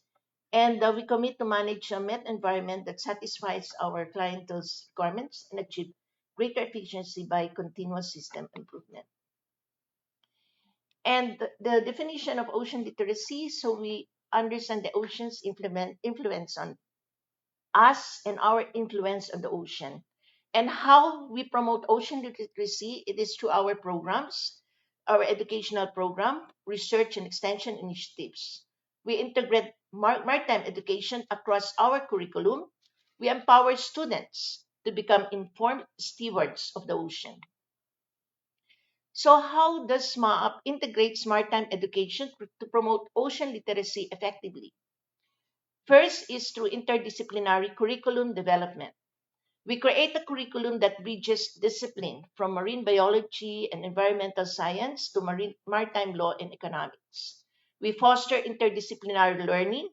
We help students understand the complex interconnections within marine ecosystems and the socio-economic factors that impact them. Second is on hands-on learning opportunities. We provide real-world experiences that are invaluable. So our students are engaged in internship, on-the-job training on board a vessel. They have these field studies, some research projects that immerse them in the marine environment. So whether it's conducting research, coral reefs, participating in conservation efforts, or collaborating with local communities, and these experiences deepen their understanding and commitment to ocean stewardship. And again, this is in partnership to other universities. Like we have Bataan Peninsula State University. So although we offer marine transportation and marine engineering, but we collaborate with other students working on their thesis. Third is on community engagement and outreach. MAP plays its role beyond the campus. We actively engage with local communities through educational programs, workshops, and public events that raise awareness about ocean issues. We believe that by sharing knowledge and resources, we inspire others to take action and foster a culture of ocean literacy beyond the classroom. Fourth is on leveraging technology and innovation. In this digital age, we have unprecedented access to information and tools. So, utilizing technologies such as virtual reality, online courses, and interactive platforms that enhance our educational offerings and reach a broader audience. We use these tools to create immersive learning experiences that highlight the wonders and challenges of our oceans. Fifth is on research and advocacy. MAP produces impactful research that addresses critical ocean issues. We inform policy decisions and advocate for sustainable practices. Some of the studies of our faculty and students contributed to scientific understanding and community solutions. So we hosted AMEA where some of our students presented papers in 2017 or 2016. Also on natural and man-made hazard prevention and management. So we have this disaster risk reduction and management plan that respond to and mitigate the impacts of disasters and calamities. We contribute to RA 10121, Disaster Risk Reduction Management Act, Philippines, that covers 4 thematic areas: prevention and mitigation, preparedness, response, rehabilitation, and recovery. Mitigation involves minimizing the effects of disaster. Example, we have this public education, vulnerability analysis. For preparedness, this covers planning on how to respond. So MAAP has preparedness plan, emergency exercises, training, and warning systems. On response, this involves efforts to minimize the hazards created by disaster, like a search and rescue, emergency relief. And on recovery, this is returning the community to normal, like we provide temporary housing, grants, and medical care. And we call it Bigay Puso Project. This is a charitable program wherein MAP community, together with extension services partners, provides gifts, foods, and for children during Christmas. On habitat protection, restoration, and management, MAP is located in a coastal area, which is overlooking Corregidor Island, and we partner with Bataan Coastal Care Foundation. With BCCFI, we have identified specific strategies and action plans for habitats and the means to implement various action plans to which habitats are effectively managed. So in collaboration with BCCF, composed of Total Corporation, Liquigas, and also in partnership with Barangay Estasin, we established Coral Reef Project at Marina. And this is an artificial reef, man-made habitats built from cement, create new marine life communities that would provide food, shelter, protection, and spawning areas for various species of fish and other marine organisms. On water use and supply management, we have water conservation and management plan. We provide full support to Executive Order 26, declaring the implementation of the National Greening Program. We have planted seedlings in our 103-hectare campus for the past 26 years, from 1999 to date. On food security and livelihood management, we established a Samamaba, which is a fisherman community, and we also provide regular feeding program. We have this Read Aloud program, which is an outreach program that advocates reading among children. And that includes, of course, ocean literacy. And this is in coordination with project partner GIGS, GASFI, that promotes strong family ties and creates special bond between parents and their children through book reading. The livelihood programs help optimize productivity of coastal areas and help households maximize their potential for income. On pollution and waste management, MAP strategies and action plans that address issues on pollution and waste management. We ensure controlled waste handling and disposal for human and ecological health, as well as aesthetic, and recreational values of the coastal areas. Since 2015, MAP participated in AMEA conferences held in Taiwan, Japan. We also hosted in the Philippines. We also participated in China and Korea, and also supported NMEA in USA and in Ipmen to our participation. And also we have contributed 4 papers in the UN Ocean Decade AMEA Satellite Event Handbook, which promoted also MAP's online visibility globally for its best practices on ocean literacy programs and coastal environmental protection. So in conclusion, the call to integrate maritime education to promote ocean literacy is not just academic initiative. It is a moral imperative. We equip students with the knowledge, skills, and passion to protect our oceans, and we invest in sustainable future. Let us embrace this challenge with enthusiasm and determination. Together, we can cultivate a generation of ocean literate individuals who understand the value of our oceans and are committed to ensuring their health for generations to come. Once again, congratulations to Ipmen. Thank you so much for your 20th anniversary. Thank you to Taiwan, and thank you for the opportunity to be part of this prestigious organization. Thank you so much.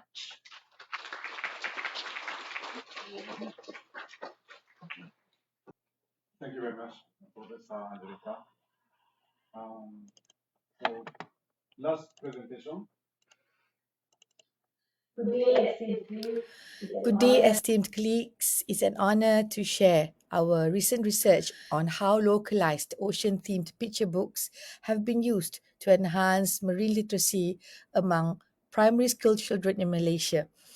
This work aligns with the Ocean Decade Challenge 10 and represents a collaboration between educators, scientists, and local communities. I am Azza on behalf of my ocean advocates, Farah and Saliana from University Malaysia, Terengganu. How can a story change the way a child sees the ocean? A question that quietly lingered with us for years, especially as parents and educators. How do our children live so close to the sea yet remain unaware of its wonders and vulnerabilities? Good day, esteemed. This project began from that very question.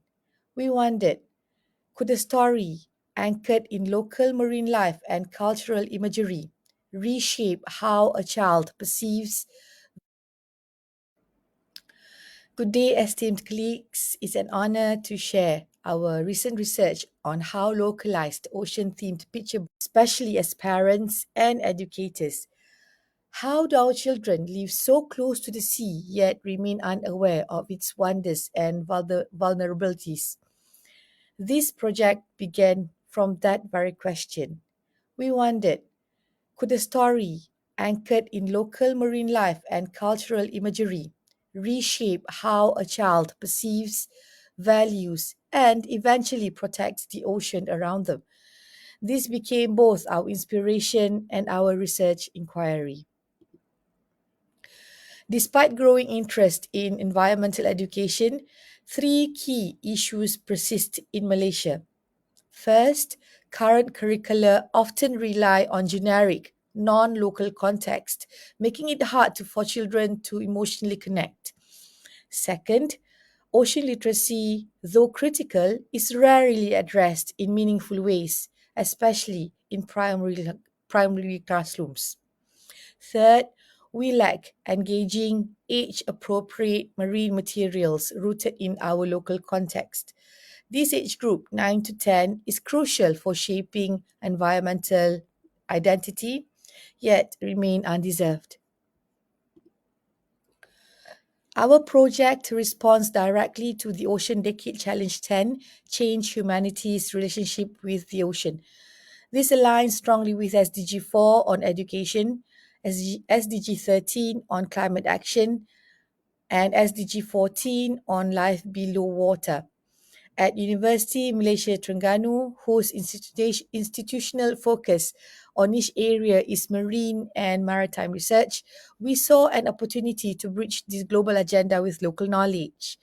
This study sought to address a specific gap, the absence of culturally meaningful tools that can introduce children to marine concepts using stories grounded in their own environment. Our intervention took place in coastal Terengganu, involving 289 students from year 3 and 4 classes, which is ranges age 9 to 10. And we partner with Malaysian English Language Teacher Association, MELTA, to train teachers in delivering these storybooks and supplementary materials during non-formal English sessions, an ideal space for creative and flexible learning. The books featured local marine species and themes like pollution, migration, and reef biodiversity. Methodologically, we adopted a mixed approach, quantitative pre- and post-surveys to measure learning outcomes, complemented by qualitative classroom observations and interviews with teachers for deeper insights. The books used is part of an initiative from University Malaysia Terengganu larger ocean literacy series, an interdisciplinary collaboration between language, education, and marine science departments.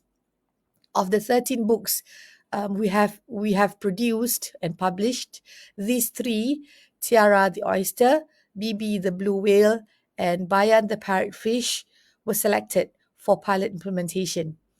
Each book was written with children's voices in mind, but grounded in science.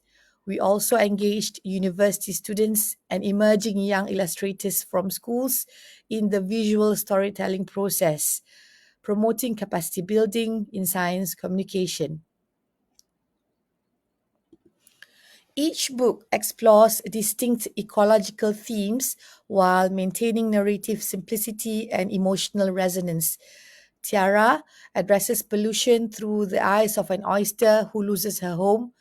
Bibi follows a migratory journey that helps readers understand warming seas and food chain imbalance. Bayan highlights reef resilience and the often overlooked role of parrotfish in coral regeneration. Through these stories, students engage with marine science in a way that in both age appropriate and emotionally grounded. To maximize impact, professional development workshops were offered to participating teachers. The pedagogy combined read aloud storytelling with critical discussion, drawing, and writing activities. Experiential learning further deepened engagement, whereby students visited the UMT Learning Lab and explored the Setiu wetlands, the wetland nearby, observing mangroves, marine organisms, and local conservation effort firsthand. This multimodal place-based approach grounded abstract concepts in lived experience. Key findings. Statistical analysis of pre and post surveys revealed 4 key areas of improvement.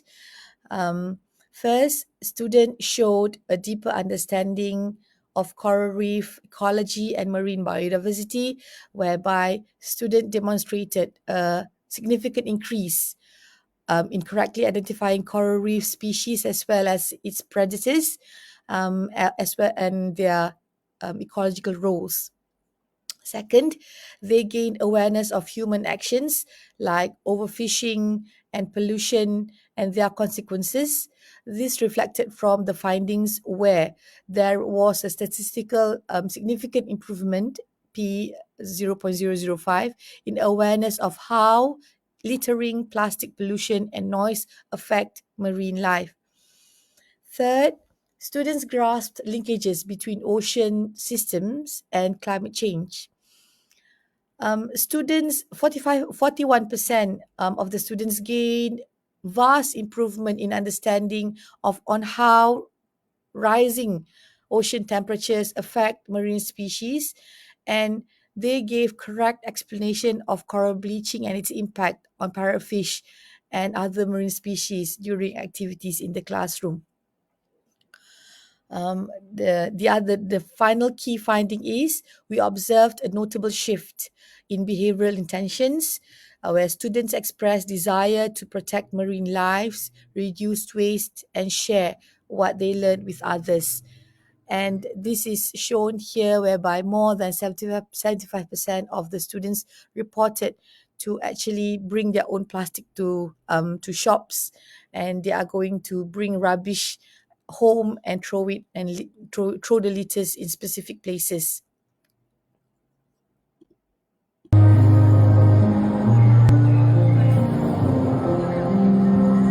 Students' creativity flourished during and after the project. They created vibrant storyboards and comics based on marine characters. Some schools produced one-act plays performed in public spaces such as local malls, bringing ocean literacy to a broader community. Read-aloud sessions involving parents and community members helped to strengthen intergenerational engagement. And we are proud to say these outputs reflect not just comprehension, but emotional investment in environmental identity development. This initiative offers implications for a wide range of stakeholders. Firstly, for educators, storytelling is more than an engagement tool. It becomes a scaffold for difficult ideas like biodiversity loss or reef functions. We also found transdisciplinary teaching, where science, moral values, and language intersect, help learners internalize stewardship values more deeply. For researchers, we advocate a truly interdisciplinary approach to co-create knowledge. Marine science alone isn't enough. Literally scholars, linguists, and pedagogical experts must come together. We also highlight the need for impact assessment, tools that go beyond cognitive gains to include emotional and behavioral dimensions. For policymakers, they must prioritize cross-sector investment, bringing together ministries of education, environment, and culture to co-develop resources. Ocean literacy must no longer be an optional engagement or enrichment. It should be mandated in our curricula. Lastly, for young illustrators, this project opens career-building pathways. These are not merely picture books, but vessels of environmental storytelling rooted in local cultural narratives. We believe this model can foster both ecological awareness and artistic professionalism. For conclusion and recommendations, localized storytelling as a catalyst for ocean literacy. The Marine Tales project affirms that culturally grounded narratives embedded in local marine species and traditions can effectively bridge the gap between abstract and sustainable goals, as well as children's lived realities. Excuse me. This strategy empowers young learners to connect emotionally and intellectually with marine ecosystem. Secondly, statistically significant cognitive and affective gains. Robust pre- and post-test data demonstrate that story-based marine education produces measurable improvements in students' ecological knowledge, attitudes, and behavioral intentions. These gains validate narrative pedagogy as an evidence-based approach aligned with SDG 4, 13, and 14. Thirdly, the intervention presents a replicable low-cost model that integrates ocean literacy into national curricula through picture books. This approach is particularly suitable for under-resourced schools across the Southeast Asia and other coastal regions seeking to enhance environmental education with limited infrastructure. And finally, the success of this project depended on partnership among educators, marine scientists, illustrators, and community knowledge holders.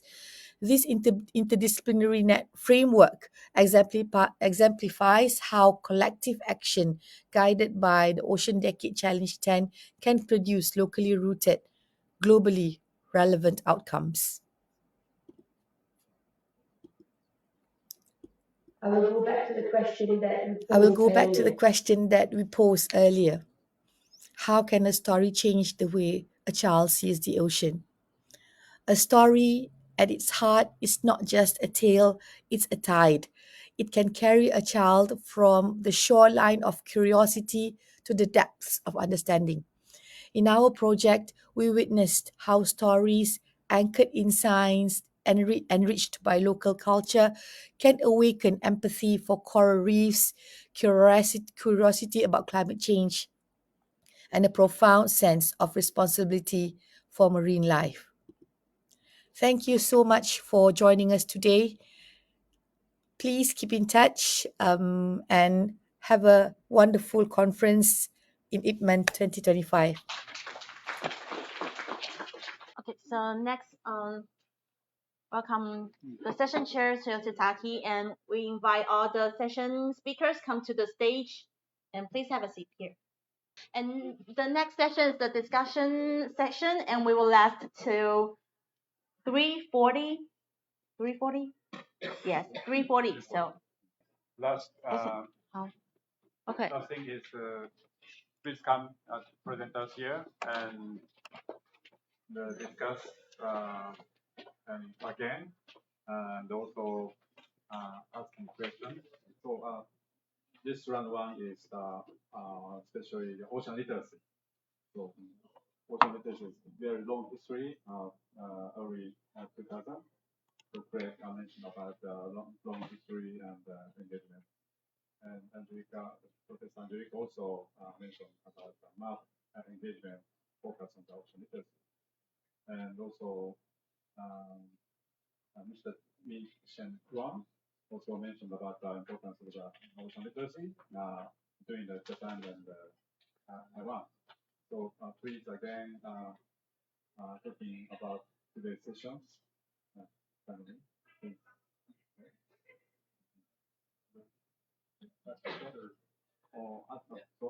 First, a question. Any questions? I just have a question for this gentleman here. I'm just curious of how much.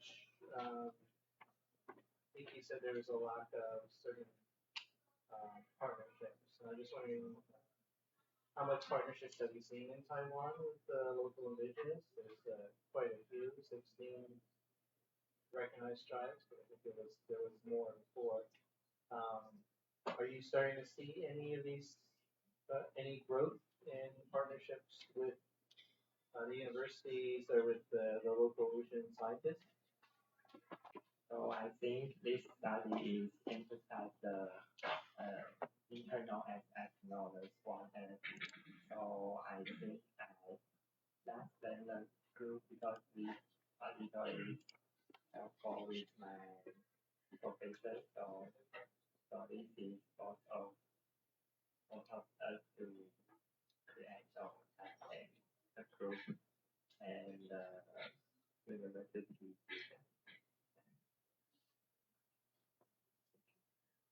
Create more growth? Just trying to understand, to create more growth? Create more. And I think in the I have a question for the study of approach in Taiwan and Japan. Also for the mission one, I guess. Yes.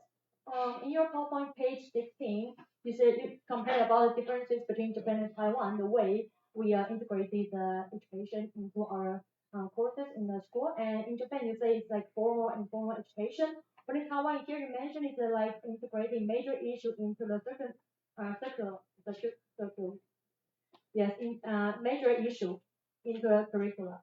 And I was wondering what kind of major issue is that is like a random issue, like the friendship or something, or is it a general one, ocean acidification, or global warming, something like that. Thank you.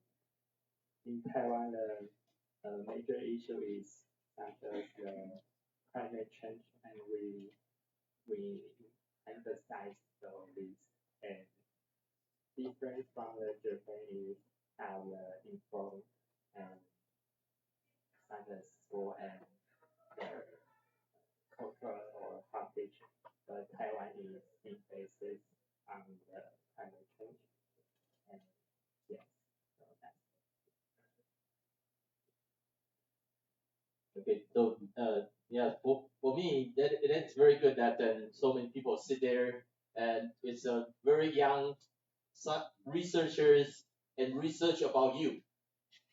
All the content is from you, and all you secondary information. Most of the information for us as a scholar, nothing very accurate. Yeah, it's not very, because some experience from us, we cannot find the literature.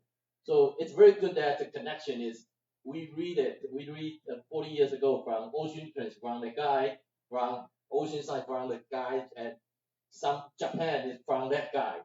And everyone is here, it's important. So I want to ask the questions for Greg and Yosh. With you, how to encourage them to connect, because you first initiate connect, and then what is the next step? Because they know you. They have to go back to search for our website, right? And the website information is very limited. Like Japan is all Japanese. We cannot read it.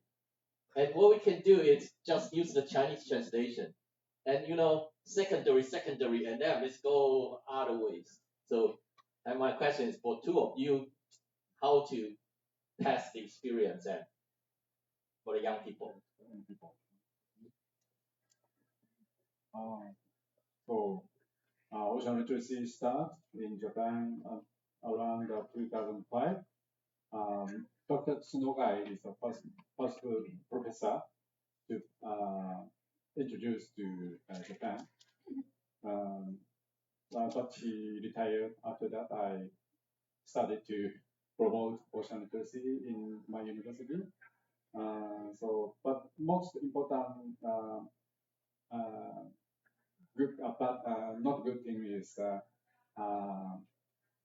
persuade to the experts how the ocean literacy is important is, because many experts is really specialized to their own field, so they can understand how to connect each other and other sections. So that is very difficult things in Japan, especially our science technology is studied just only less than 200. So history is very short. So I think it's very important to understand philosophy. Most doing such like in Chinese, you have a lot of history of the philosophy, like Rossi.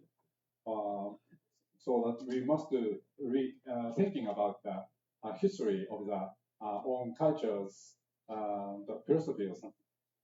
So that is very important things, but very long way.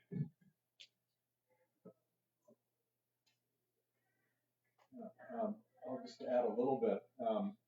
You saw the chart that was in his presentation that showed how few publications there were about ocean literacy from 2000 to 2014 or something. There were 10 or 15 in the world.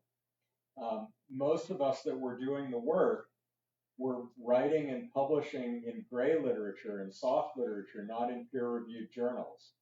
So it is hard to find the historical information and find the accurate versions of what we were doing. The purpose of networks like Ipmen is to allow us to come together and talk to each other and share ideas. And I think that more engagement and more discussion is just as important as doing literature searches. And I don't think Professor Yen, that everyone in the field has to be talking to us old people. They need to be talking to each other and creating new networks and new research partnerships and new collaborations to move into the next 20 years. We're happy to talk and share our ancient wisdom. But really, going forward, it's the young researchers that are going to make new developments and solve the problems that we haven't been able to solve yet.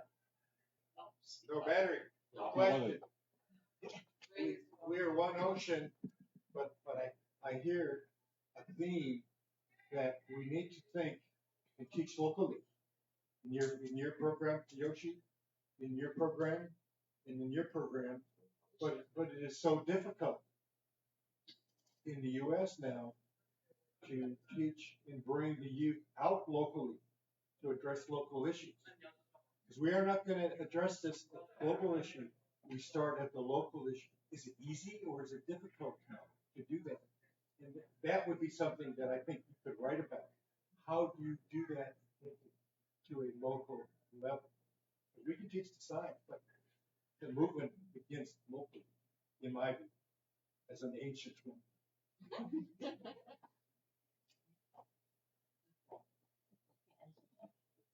In the Philippines, ocean literacy is taught through integration of the principles of ocean in the grade, which is in science.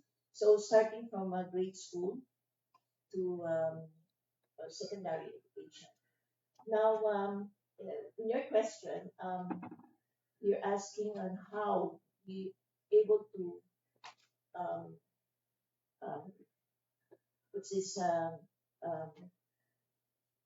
encourage the local community. Yeah. Okay. So we do it through action, not only teaching them. And what we do in MAAP, we utilize our students as part of their community outreach. So they go to the community. We have adapted barangay like the City of Marina. As you can see, our institution is located in a coastal area, so most of the community, they are teacher talks. So we try to involve our students with the International Coastal Cleanup. We involve them to information dissemination, not through just teaching, but through action. So initially, there are a lot of garbage on the ocean, the sea. But since the community saw our students, cleaning the coastal, so they were ashamed, not to clean their respective community. So there are improvements, and we also taught that not the children themselves. So it starts from the children. So we also conduct a lot of poster making contests that that would encourage involving the community, and we provide incentives. And there are also some projects like the cleanest barangay near the coastal area. So it's more on through action, through examples that we encourage our local community. Thank you. Sorry, time is over.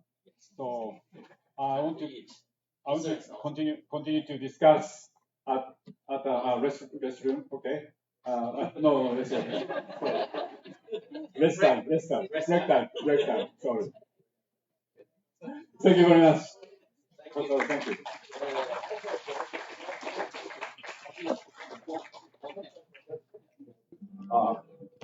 So now is the start.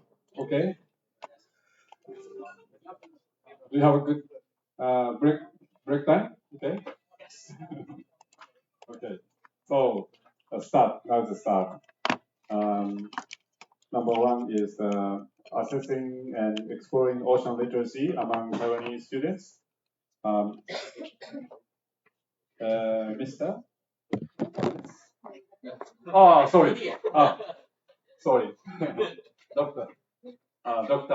Lin Yang Han. Thank you. Please.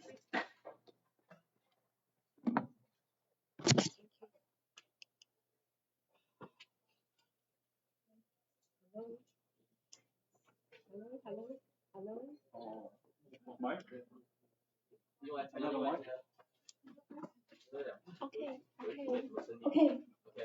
Okay.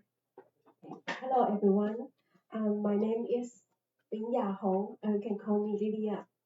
And I am a research fellow at Taiwan Marine Education Center. And today I would like to show you a study that was made on ocean literacy among Taiwanese students. This project is led by Professor Chai, and Zheng is the project manager. And my job is to help with the administration and the report of Ministry of Education. So there are 5 parts of my presentation. So let me introduce the background. Marine education for people of Taiwan is guaranteed by policy. That is a very important thing. In 2000 year, Marine Policy White Paper was first released. It identified marine education as one of its central pillars. And in 2008, the Ministry of Education formally incorporated marine education into the national K-9 curriculum framework. And in 2010, the Basic Ocean Law was enacted and mandating the promotion of marine education as a government responsibility. So that was the first thing we have to understand. Marine education for the people of Taiwan is guaranteed by policy. So that would happen the following things. So in 2013, the MOE established the Taiwan Marine Education Center at the National Taiwan Ocean University to serve as a national coordinate body. In 2017, marine education was integrated into Taiwan's 12-year basic education curriculum. So how to do that? Because marine education is not an exam subject, so the teachers have to integrate the marine topic into various fields and subjects. It contains interdisciplinary knowledge, life experience, and daily action, thereby cultivating students' ocean literacy and raising their awareness of the importance of ocean. So the TNEC launched the National Ocean Literacy Survey, conducted every 3 years to assess students' ocean literacy performance. The survey is based on the marine education issue in the 12-year basic education curriculum guidelines. That was quite a very important thing. So the marine education issue include 5 topics: marine leisure, marine society, culture, science and technology, and resource and sustainability. So there are 5 marine education issues in Taiwan. So the aim of the survey is to establish a student ocean literacy assessment database for 6, 9, and 12 grade to check and analyze students' performance in ocean literacy, thereby evaluate the effectiveness of the current implementation of national marine education. Second is to provide feedback for teachers to improve their instruction.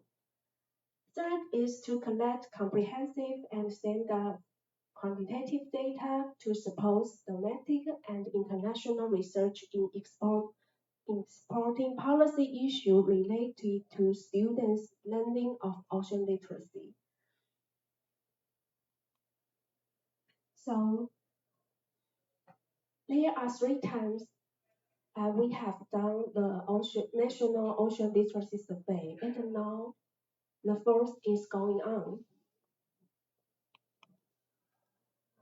Each round are 3 years. The first year will develop development of test items of each grade level. And the second, we will pretest and revision the test items based on the result. And the third year is formal survey. So let's see. The questions are modeled on PISA and begin with a contextual description of the ocean. Usually, these contests are an extension of lived experience or data for scientific inquiry. Also, these questions must refer to the 5 topics. And then students just answer the questions by selecting the correct answer. So there is not just only one question. There are a set of questions for students, so they can. So the teacher must to design these questions covering cognitive process dimensions such as the comprehensive application and evaluation. So that's why we need spend 1 year to develop the questions. Okay, so the participant was sampling from nationwide with the 22 administrative regions serve as sampling unit for sampling selection. So every administrative regions, they must be students join this test. So these are the participants number for the 3 times. So the result of the 2018 that shows the major marine leisure and the marine resource and sustainability is relatively higher than other topics. And 2021, the result shows the marine leisure is still the highest one. They are quite the same. Okay, so but this data is not the most important thing I want to say, because there are some issues. There just only very rough overall data are presented here, because the Ministry of Education's policy that doesn't want this data to become a reason for competition among schools. So they have not been made public. So we analyze the data independently for each local county and city, and then they will receive their result individually. These results are an important reference for the promotion of marine education in local schools. In addition, these data are not directly compatible to other countries. So if you want to know how Taiwan students' performance internationally in terms of ocean literacy, please refer to the following studies. Yeah, this public maybe can give you the answer you want to know, but not the report from the MOE. Yes, maybe we can have some discuss later. Yeah. Thank you very much.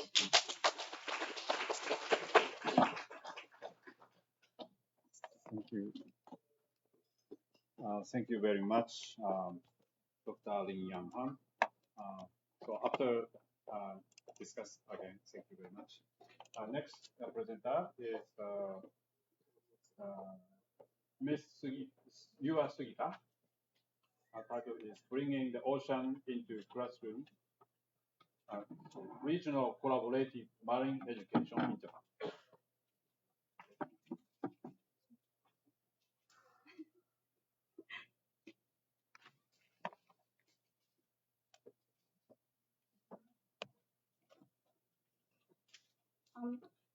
Hello, my name is Yura. I'm glad we could take part in this conference. I would like to talk briefly about what kind of regional cooperation marine education is being provided in Japan and how it relates to marine literacy and ocean decade white paper 2010. I briefly introduce myself. My name is Yor Sugita. I'm a student at Tokyo University of Marine Science and Technology, and I'm an undergraduate on grade 3. And important is job. Providing marine education in cooperation with local communities across Japan is my job. So what I'm going to talk about today is this work of ocean education throughout Japan. Okay, I'm talking discussion about regional cooperative marine education in Japan and Japan maritime features. Please look left. Japan is blessed with abundant marine resources. Japan is an island nation where warm and cold ocean currents interact. So there are more than 3,000 species of fish in Japan. And Taiwan's ocean impact is like, and look, that.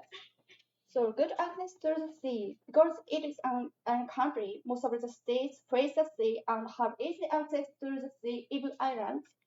So this 2 points make that regional collaboration for marine education utilizes the abundant marine resources of the sea and fishing port. So I will explain who is doing the marine education. There's various people and organizations to go there.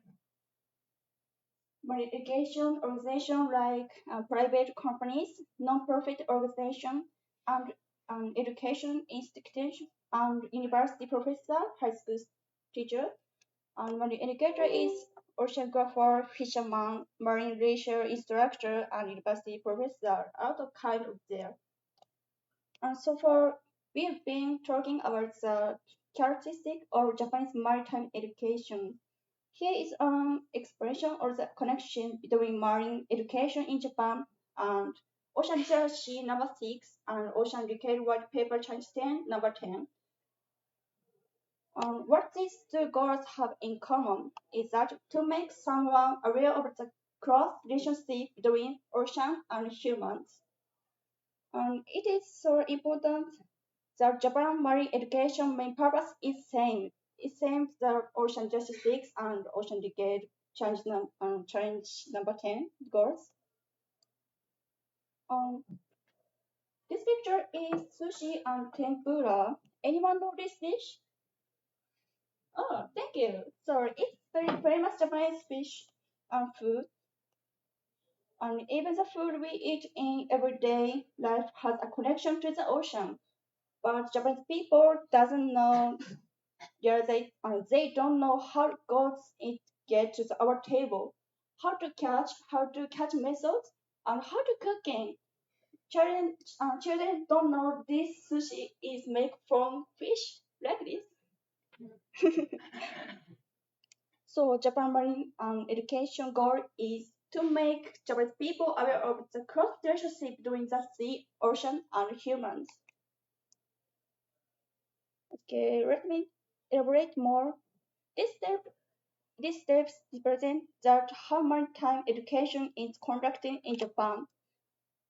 Its ocean education in Japan programs makes 4 steps. Step 1, go to the local or nearest sea or fishing port.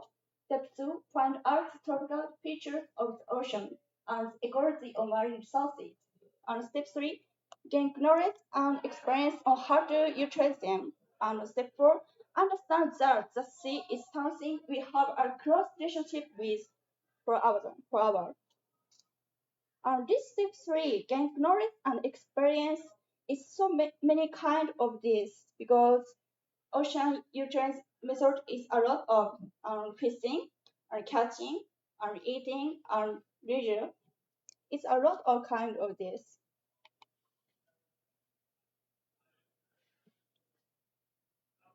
Okay, so I talking about this step 3, specific example based on my work. What is kind of step 3 working? Its ocean education in Japan is provided by Actor Indy. It's private company. I belong to this. Please, left picture. Left picture is marine leisure and safety education. And please do not take pictures and post them on the internet because children are in the picture. Children learn how to play and enjoy the ocean and what marine leisure activities are available, like swimming and ride a kayak and surf. Children know how to play in the ocean. And please look and write pictures. It is done about seafood distribution after fishing pods. Children learn how fish are distributed before they reach your dinner table. And next, we offer classes that teach the full process of bringing food to the table. This is Hamawara's non-profit organization provided these ocean education programs.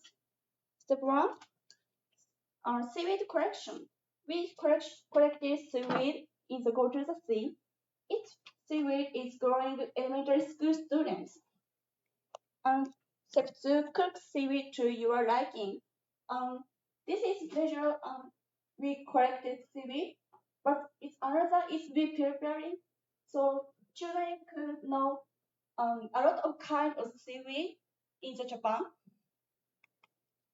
Step 3, making seaweed miso soup. Miso soup is Japanese soup. And try out, so children know how to catch and how to cooking and how to eating the seaweed. So it's connected to this course to make Japanese people aware of the close relationship between the ocean and humans, like leisure and distribution and eating. Okay, so I have to go to conclusion of pros and cons of Japanese marine education. Japanese marine education pros is various institutions are working with local communities to arch marine education with an emphasis on marine literacy and ocean decade white paper change and area of relationship human and ocean. Example of a cooperation with local community and step could be appear to Pacific countries, I think. And cons is little maritime education by the Japanese government. There's a lot of organizations and marine educators provide ocean education in Japan, but a little of government support in Japan education.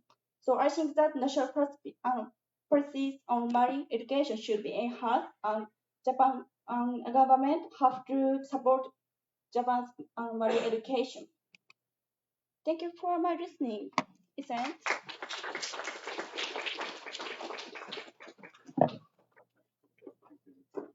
Thank you, Ms.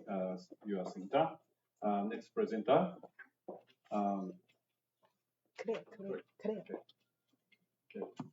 Bringing ocean into classroom, integrating digital marine education and into school curriculum. Okay. Dr. Ya Cheng Chu. No, just a graduate student. Graduate student. Sorry. Yeah. Please. Thank you. Okay, good afternoon, ladies and gentlemen. I'm Claire. I'm from National Ocean University, and today I'm going to share about bringing the ocean into the classroom to integrating the digital marine education into the class. Okay, so no battery.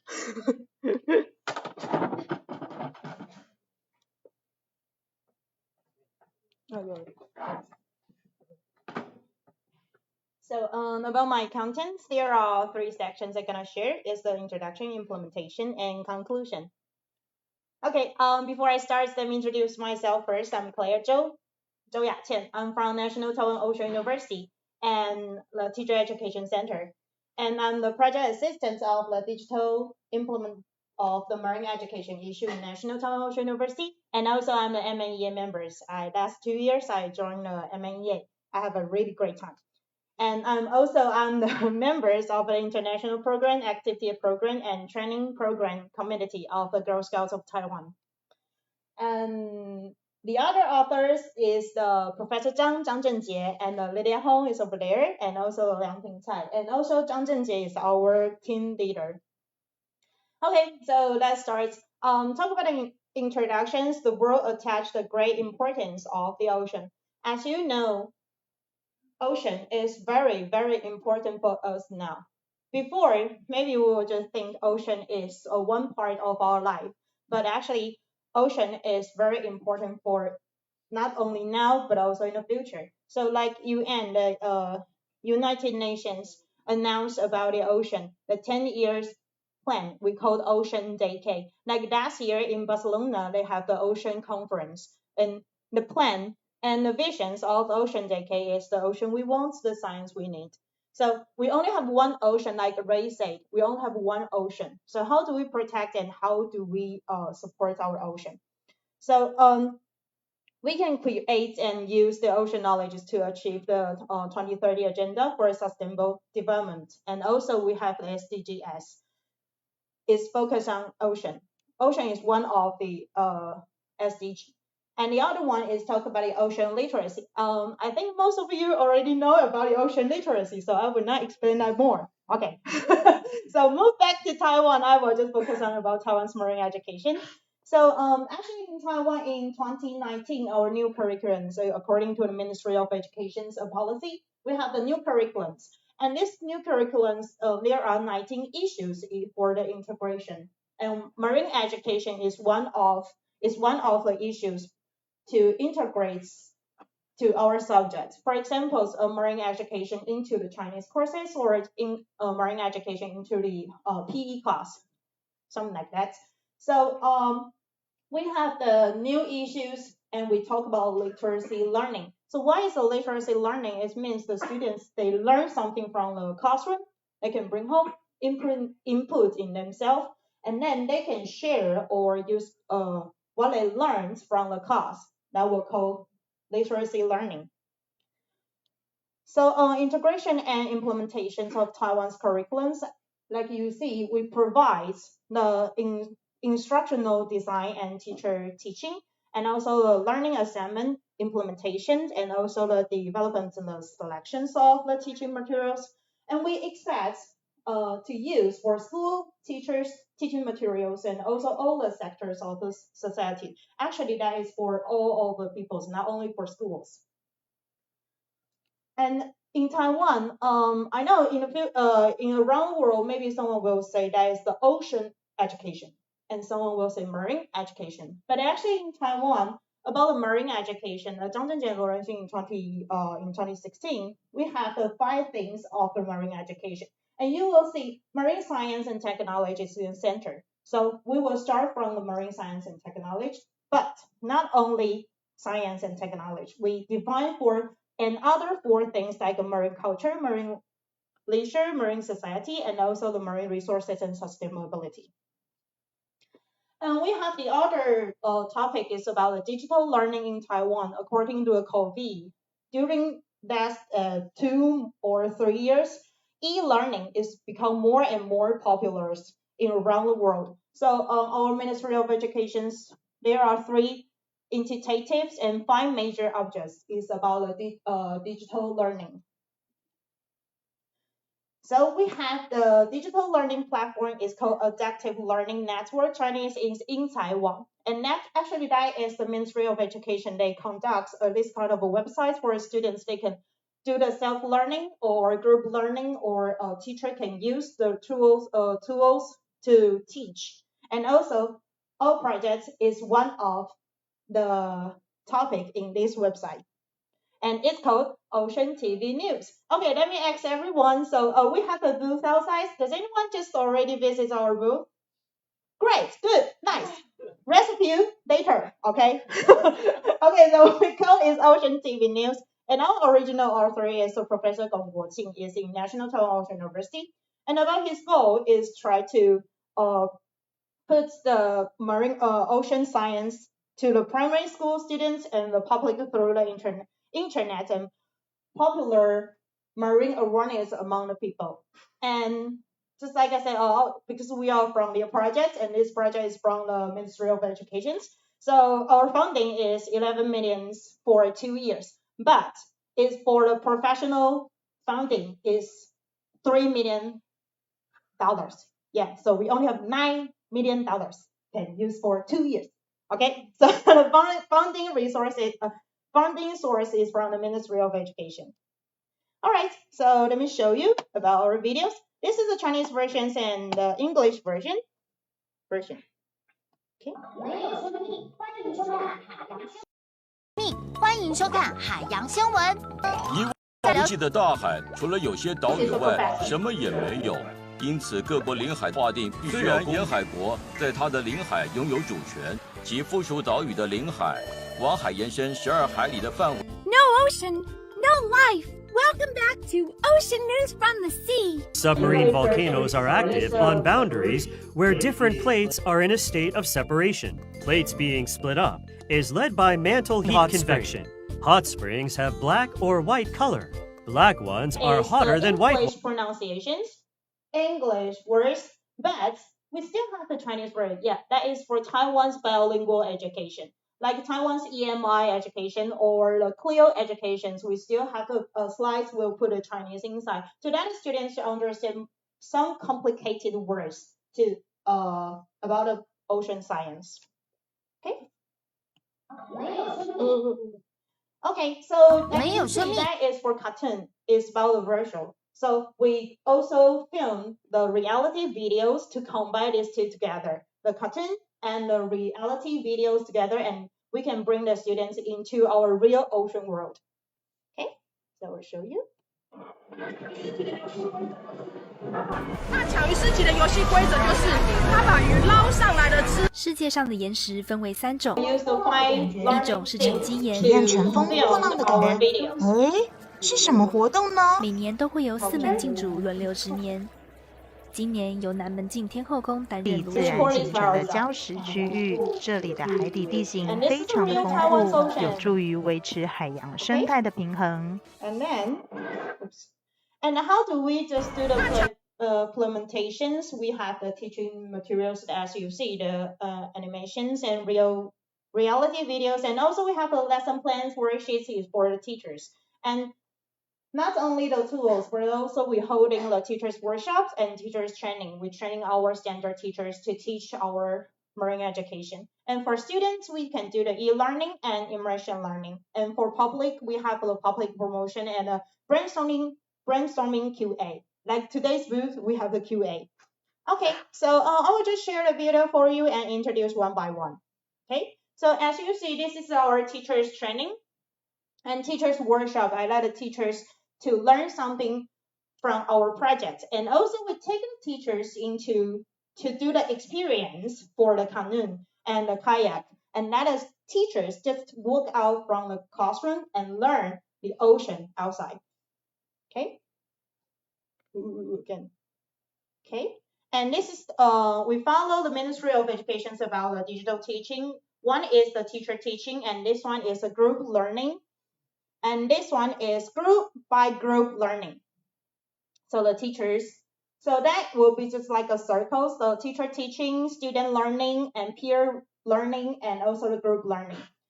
And not only like that, we also do the about our tools to teach from primary school to high school, which is our team members will just go into the classroom and teach them, and let them learn about the tiny ocean knowledges. Okay, and we also holding the summer camp for students, and this school is in the mountains. They never see the ocean, but how do they know the ocean? So they were just through our projects and to understand about the oceans. And this is for our public. Okay.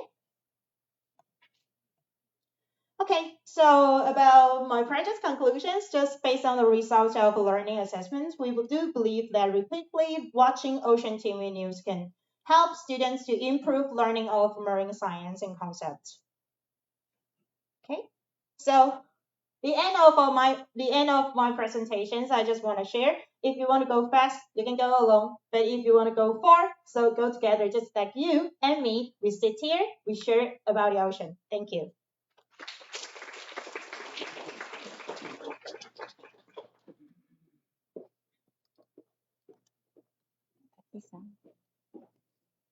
Thank you very much. Next presenter is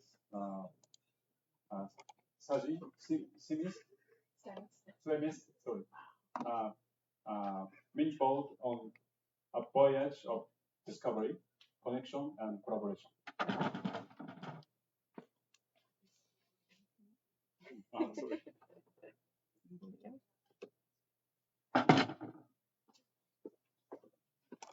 Good afternoon. Cassie Stymist. I'm from the U.S. I run a nonprofit called Educational Passages. So I'm going to tell you a little bit about our mini boat program. What is a mini boat? These are 1.5 meter long, uncrewed, GPS tracked, student built, specially designed sailboats. You think of it like a message in a bottle, but 21st century because we're putting a GPS tracker on them to see where they're going all around our ocean. They're also research vessels, culture capsules, friendship formers, an educational tool, and a really awesome ocean literacy promoter, if I do say so myself. So how does it work? I put together these 6-foot-long kits. There's boat parts, there's supplies, there's paintbrushes, there's a set of curriculum, and it's designed for teachers to just open it up in a classroom and let the students work together to prepare their boat and send it off. Students will work in different teams. There's things like the launch team to determine where and when to send it out.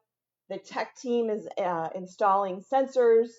The cargo team is deciding what message to put inside for that next group that's going to find it. Hull and keel team building it, the sail team decorating it, and everybody's working together as a crew.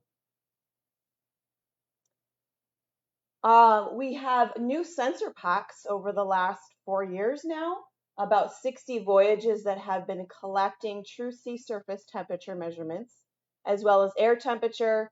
Some of them also have cameras, and there's a picture of Alaska from the deck of a boat right after launch. And with our sensors, the water temperature is about 0.5 meter down, so it's really right at the surface. Our sensor packs were actually designed after a drifter, an open source Arduino-based instrument that was designed in Maryland just as a drifter. And that's pretty much the size of it compared to a sea turtle. It's like this, just a box, and you send it out to see it drift. But we made a smaller version that goes in the mini boat so that we can see how the wind and currents are really moving and changing.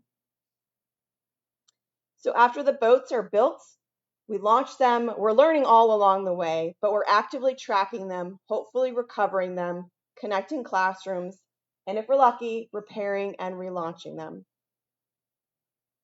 So Ray, I'd like you to come join me and share a little bit about how these blank canvases can really turn into 30 seconds, right? Really awesome experiences. So starting with Taiwan number 1, Ray. Okay, 30 seconds or 30 minutes.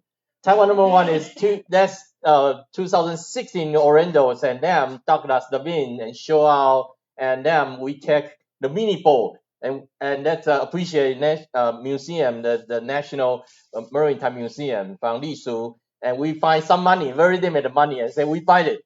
We see the exhibition booth, and then buy it and take it to Philippines.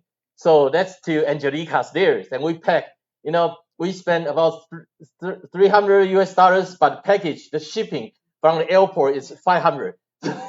It's much more expensive than the ship. And then go there and come back, and we appreciate senior high school, and then we organize a very good lunch. And first lunch we say we'll go with the Kuroshio to Japan, and then 3 days typhoon is coming. It disappeared, and then we find it in Miaoli. Okay, you can track it. Miaoli, yeah, it's in Miaoli. And we find, why we go there, and we call the principal of Miaoli and to find it. Oh, we got it. So happy. In Miaoli, we fix it. And the senior high school students go to Miaoli to teach students why our ship will be here.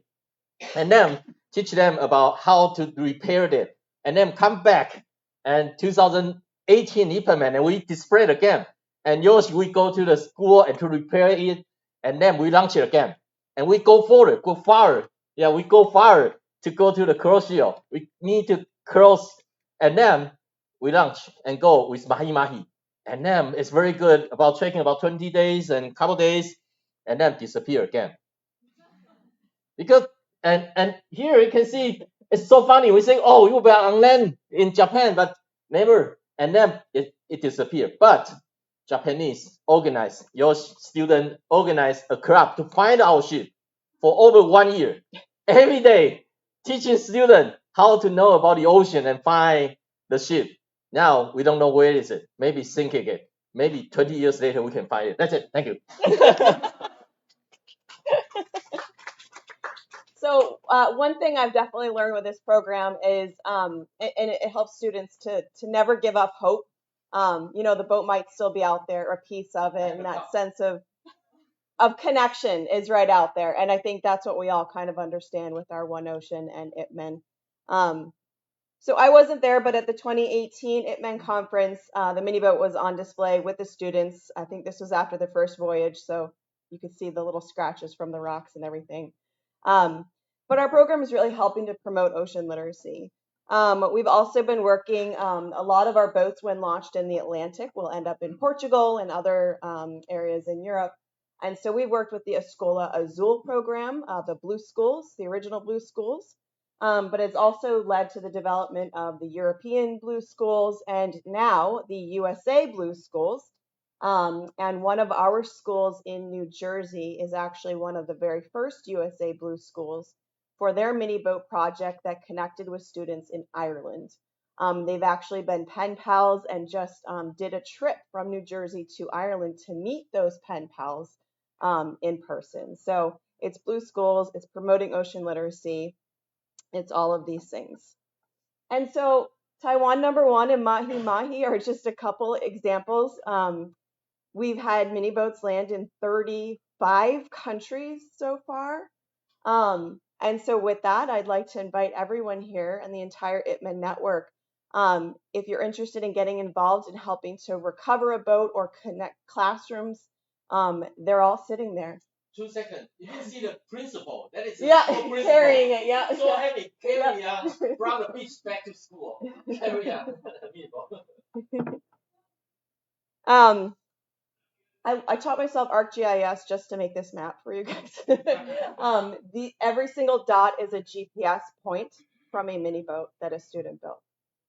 So just some examples of some of the countries here of the mini boats that have connected us. And we do need that local support. We've had a mini boat that landed in the Solomon Islands. They relaunched it a few years later, and it's been sitting in Vanuatu for 4 or 5 years now because we're waiting for that personal connection, communication to help us get it relaunched. And this is just something really cool that we just discovered. The longest mini boat track ever from launched out of Oregon is now down here just north of Papua New Guinea, has traveled longer than the world record migration of a bluefin tuna. So just kind of fun to compare physical oceanography with biological. And so to summarize, our impact is quite large and really connecting to the Ocean Decade Challenge 10, fostering ocean literacy, providing that hands-on engagement, supporting cross-cultural connections, collecting valuable data, and inspiring behavioral change. So thank you, and I invite everyone to join us.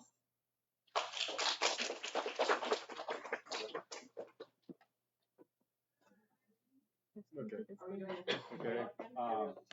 So all the speakers come again here and please discussion with all the audience.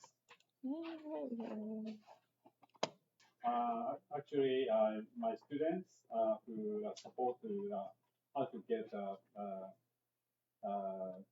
mini boats in Japan.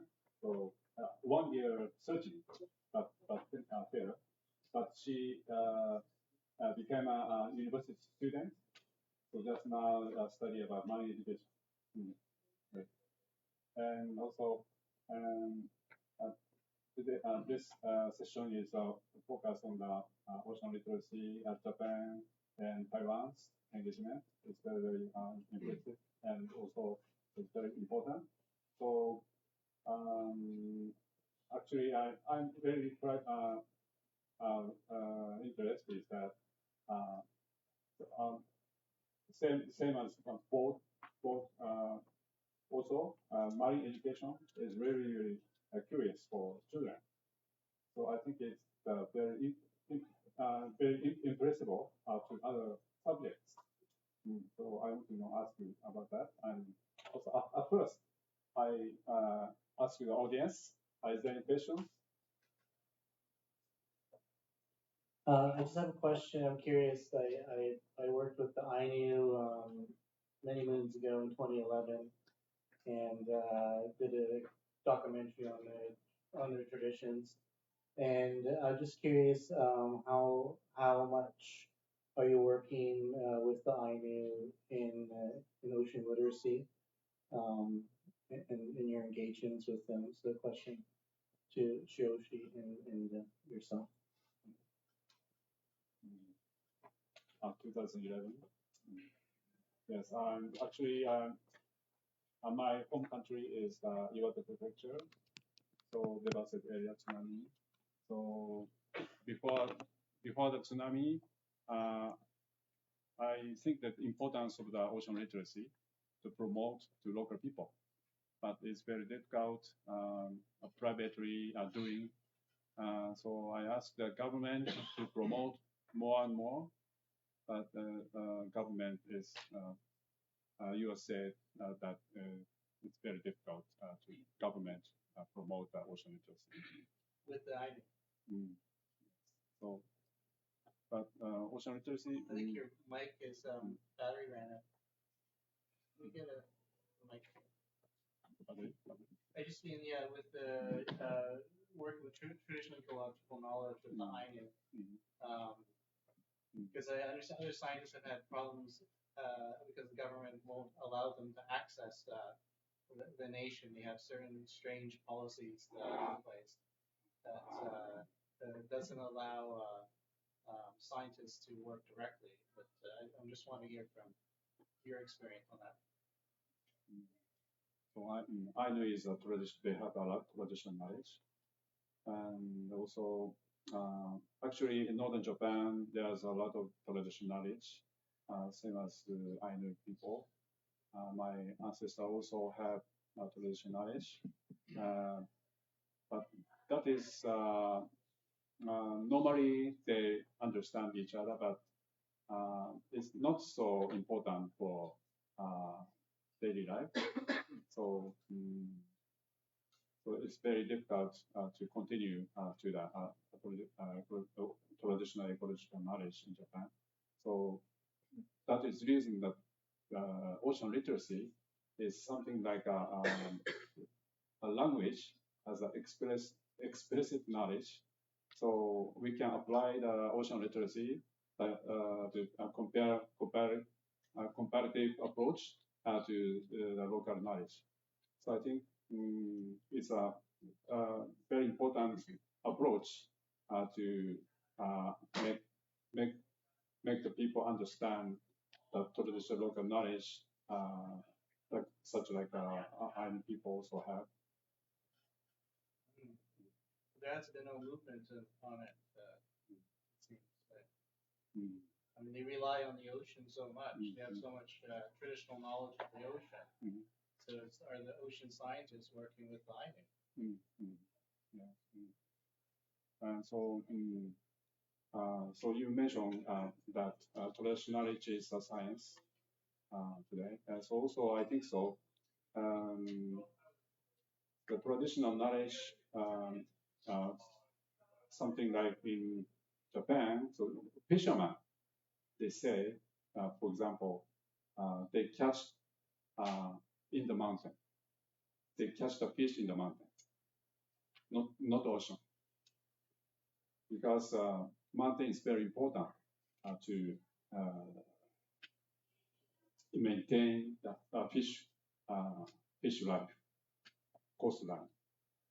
So when they catch the fish, they watch the mountain, and the mountains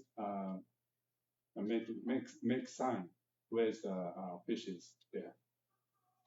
So that is not traditional knowledge, not only traditional knowledge, but the scientific approach for fishermen.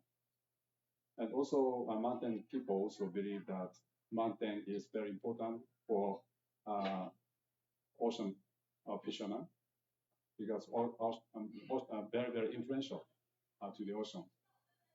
So, so recently, researchers say that not only the relational values, that is the indirect relational values. So localization is very important because indirect relational values, understanding each other, widespread each other, knowing what is influence your daily life, thinking about for future or other place. That is very important. So also ocean literacy also, I think is very important to as explicit knowledge. Please.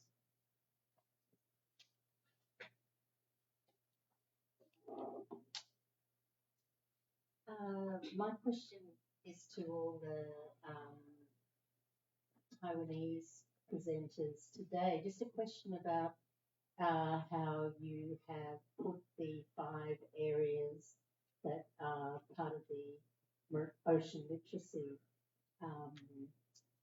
themes. And I was just wondering if you could say in a little bit more detail what the marine culture is, or what does that mean? Is that older knowledge? Is that newer knowledge? Like what makes up how the Taiwanese see their marine culture? And also marine leisure as an Australian, I see that, that's surfing, diving, so I wouldn't ask about canoeing, all those things. But culture I was interested in, and you put I think you put a photograph of probably Matsu, or, reference to that culture, but there's obviously lots of different cultures, including, the first people here as well. Is that included in that definition?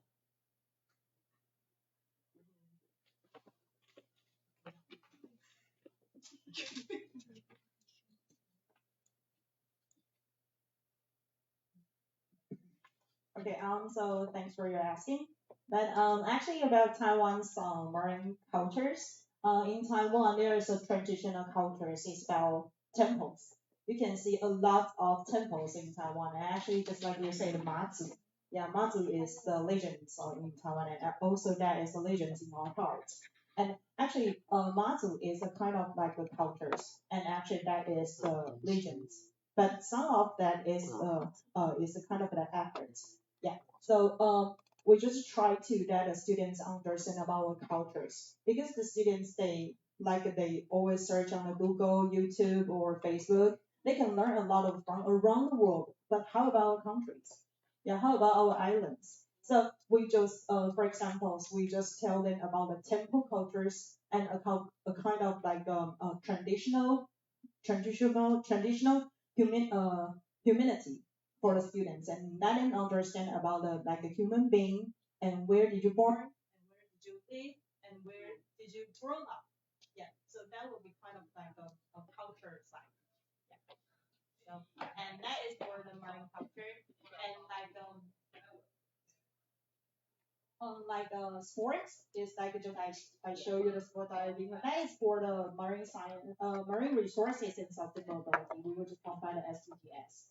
Yeah, and about the marine leisure, we will just focus on SUP. We row the SUP or canoe or some kind of like the water sports that the students to know about the safety of and kind of the knowledges about the open areas in the oceans, and that it get more knowledges. So about the 5 things is not only marine science, and we have the marine culture, marine leisure, marine society, and about the marine society is about like the fishery.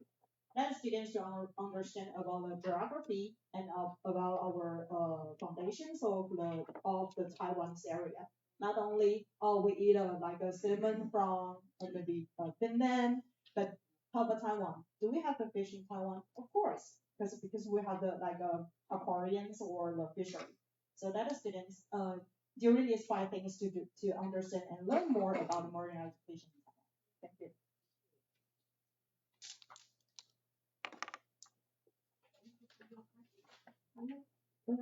The systemic combination of marine education issues in 12-year best education curriculum guideline have very clear definition of the marine culture in our students' learning.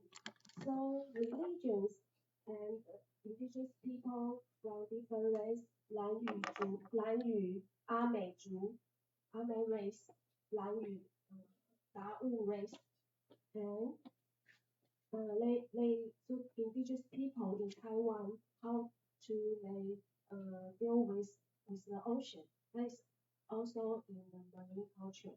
Also, the reading, dancing, art, drama is also refers to the marine culture.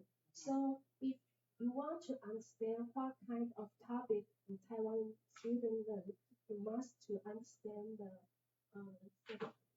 substantive fundamental marine education. But that was very important reference. Yeah. Thank you. So other topic is also, and the climate change is a very important issue. So in fact, it should refer to the marine science and technology or the sustainable topic, but because its effect is too big, so that in the past 2 years, the government made this issue for all the fields. So every topic can relate to climate change. Yeah, thank you.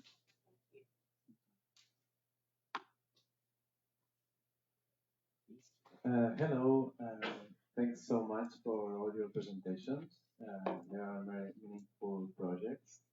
But my curiosity was very attracted by the mini boat project.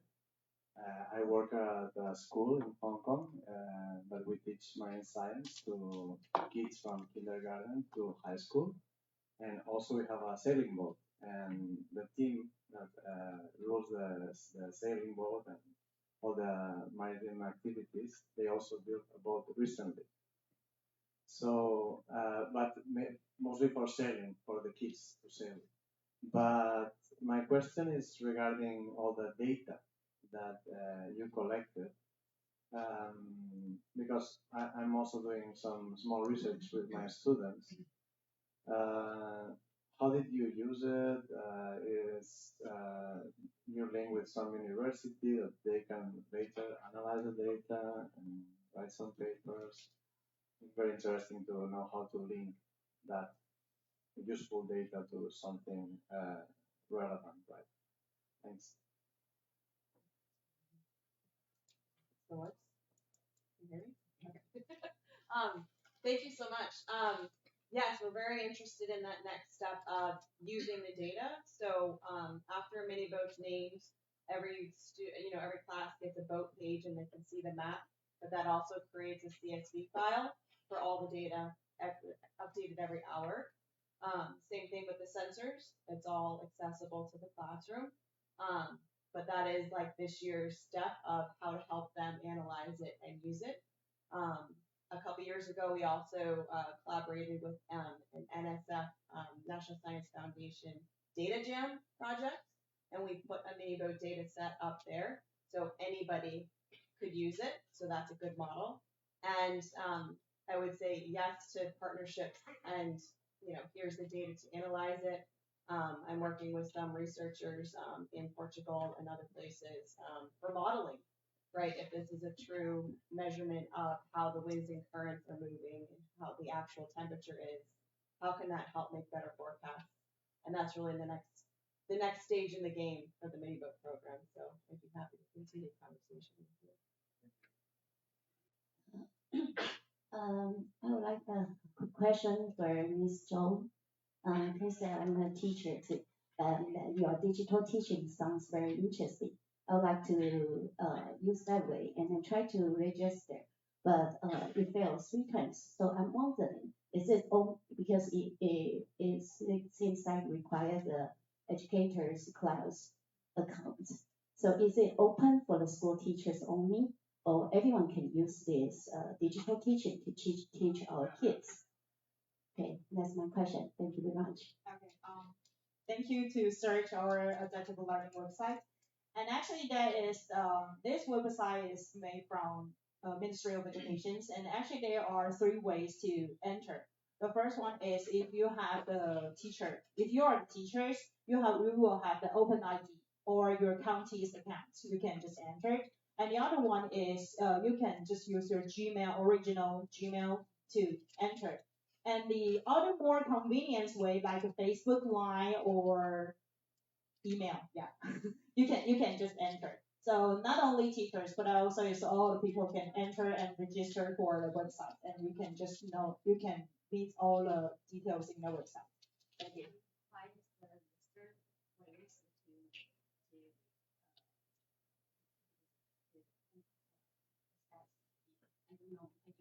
Okay, maybe I can teach you later. Yeah, because we have the booth outside, so you can explain to us. Thank you. Yeah, thank you very much for your great input. I have a question to you, Sugita. Was that correctly pronounced? Sorry.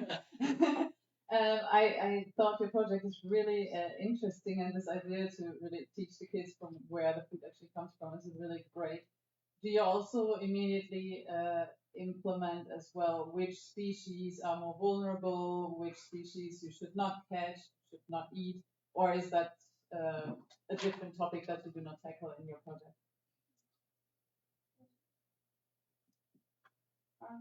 I teach children for species or seaweed. How to cook game and seaweed. Seaweed is hard colors, so children want to interest is what color, what seaweed, what's cooking in seaweed. So I teach all of them to the children. It could in not-profit organization can this so free is the organization is government or school is not free. It's hard to time schedule. Not teach free or what's covered is what is covered is make seaweed. So non-profit organization can teach that, but more government or school can teach them. So non-profit organization is more free to teach that specific and carve and how to cooking. I'm for English, but it's okay. Okay. Thank you.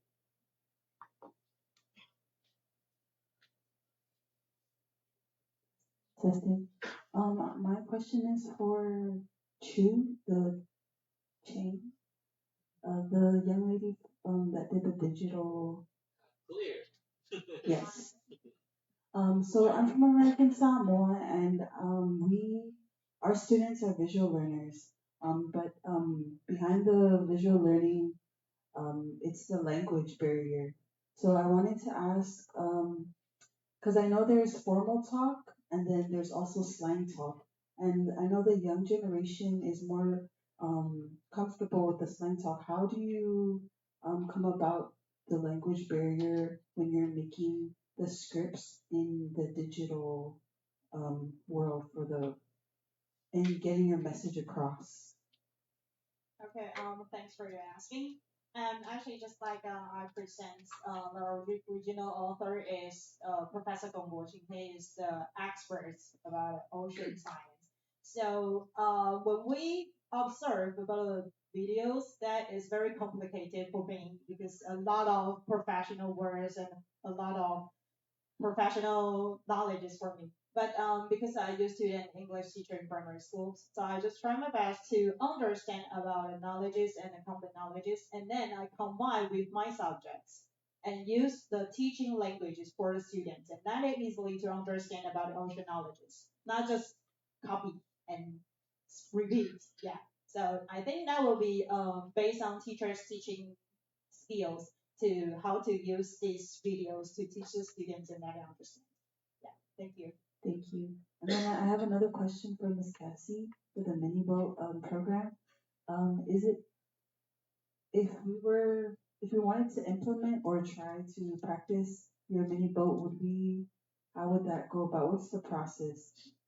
Because I know American Samoa is very far away, but I'm pretty sure all the kids would want to build a boat. That one that did the longest track was almost to you, and then it just totally took another path. So yeah, you could wait for one to show up. That will take a while.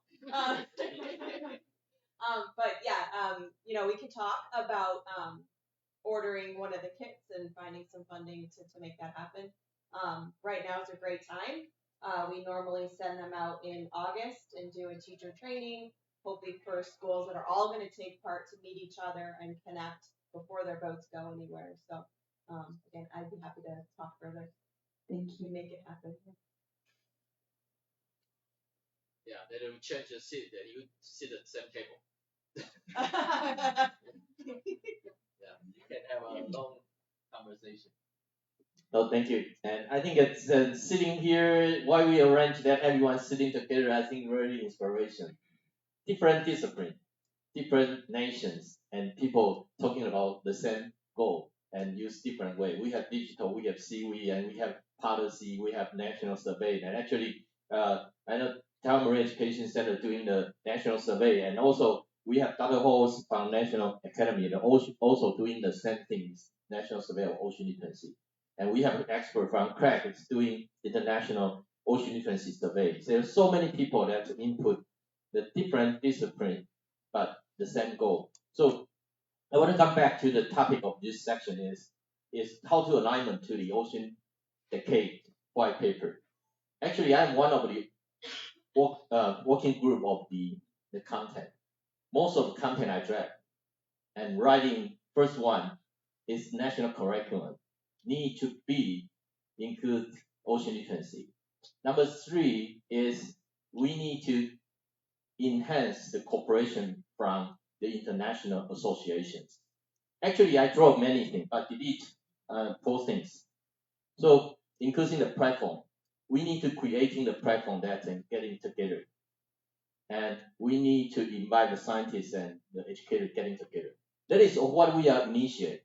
But unfortunately, we did many things. But the first selection of the Ocean Decade is nationality. We can choose anything. We just can choose what things. So next year we appreciate Asia Marine Educator Association. Do you know what is our nationality? We have to choose China or Japan. I'm not a Japanese, but some of us choose Japan to join. We don't, but I use Taiwan. I text our passport. It's too difficult. I was eliminated and say you cannot come in. And we have a friend from British, from American say Ray have to come in because he's the working group member. So I want to reflect, and this is very heavy challenges for us is how do Taiwan engage in? We need international cooperation. The same project. We cannot use our nationality, but we can use yours. We can be a partner. That's what we are doing, why we organize the Ipmen, because this is our goal. So this is my comment. And now more than ever, absolutely. I mean,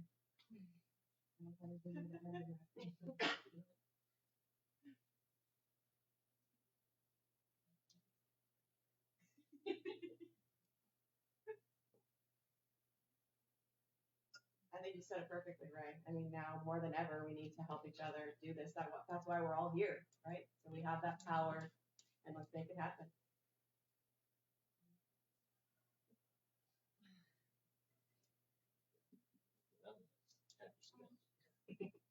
Difficult culture, like Japan and USA, is so difficult to understand same goals. But my mother is Chinese and my father is Japan, and my grandfather come to Europe, and my family is a lot of culture in my family. But maybe it's important that try to understand other culture. Try to other culture understand is most important things because try to understand other culture is the first step to connect agriculture Japan to Taiwan. So understand agriculture is, I think, it's very important to go to the same goal in ocean education.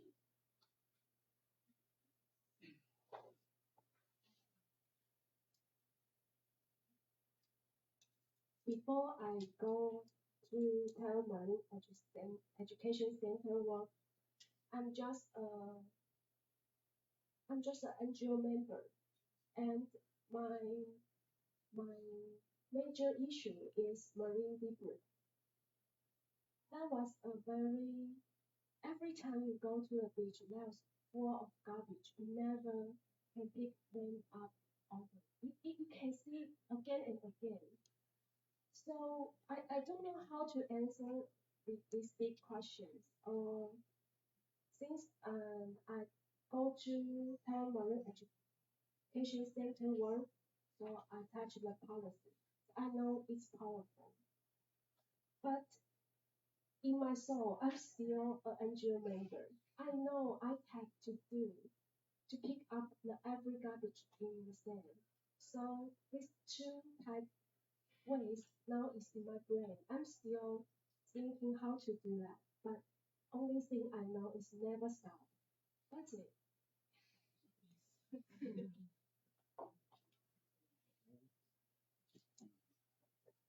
How about you?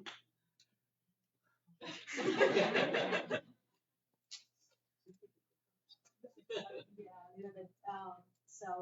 Just like the end of my presentations, one person can go fast, but whole people, a group of people, we can go together. So like Ray said, we can just work together and collaborate together, no matter the nations or the sections or religions. We work together, and because we have one ocean. Yeah, no matter. Does anyone say, oh, this is a bra country's ocean? No, do we just use line to devise part A is for China, part B is for Japan, part C is for Korea? No, because we only have one ocean. The ocean is like a circle because we have the currents. Yeah, so that's why we sit here. Okay, we work together, share together, and we make the ocean better. So that maybe this will not be that. Thank you.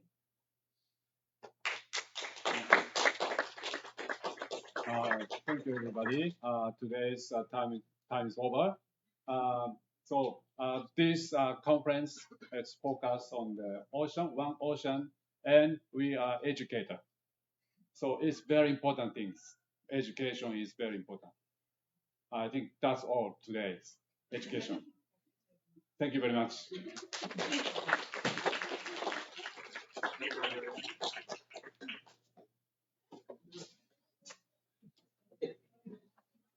I want to have a quick announcement about today's dinner, and actually we arranged the seat, and if you really want to come, I'm not sure you can go or not, but you can come with us, and because we have limit of seats. Yes.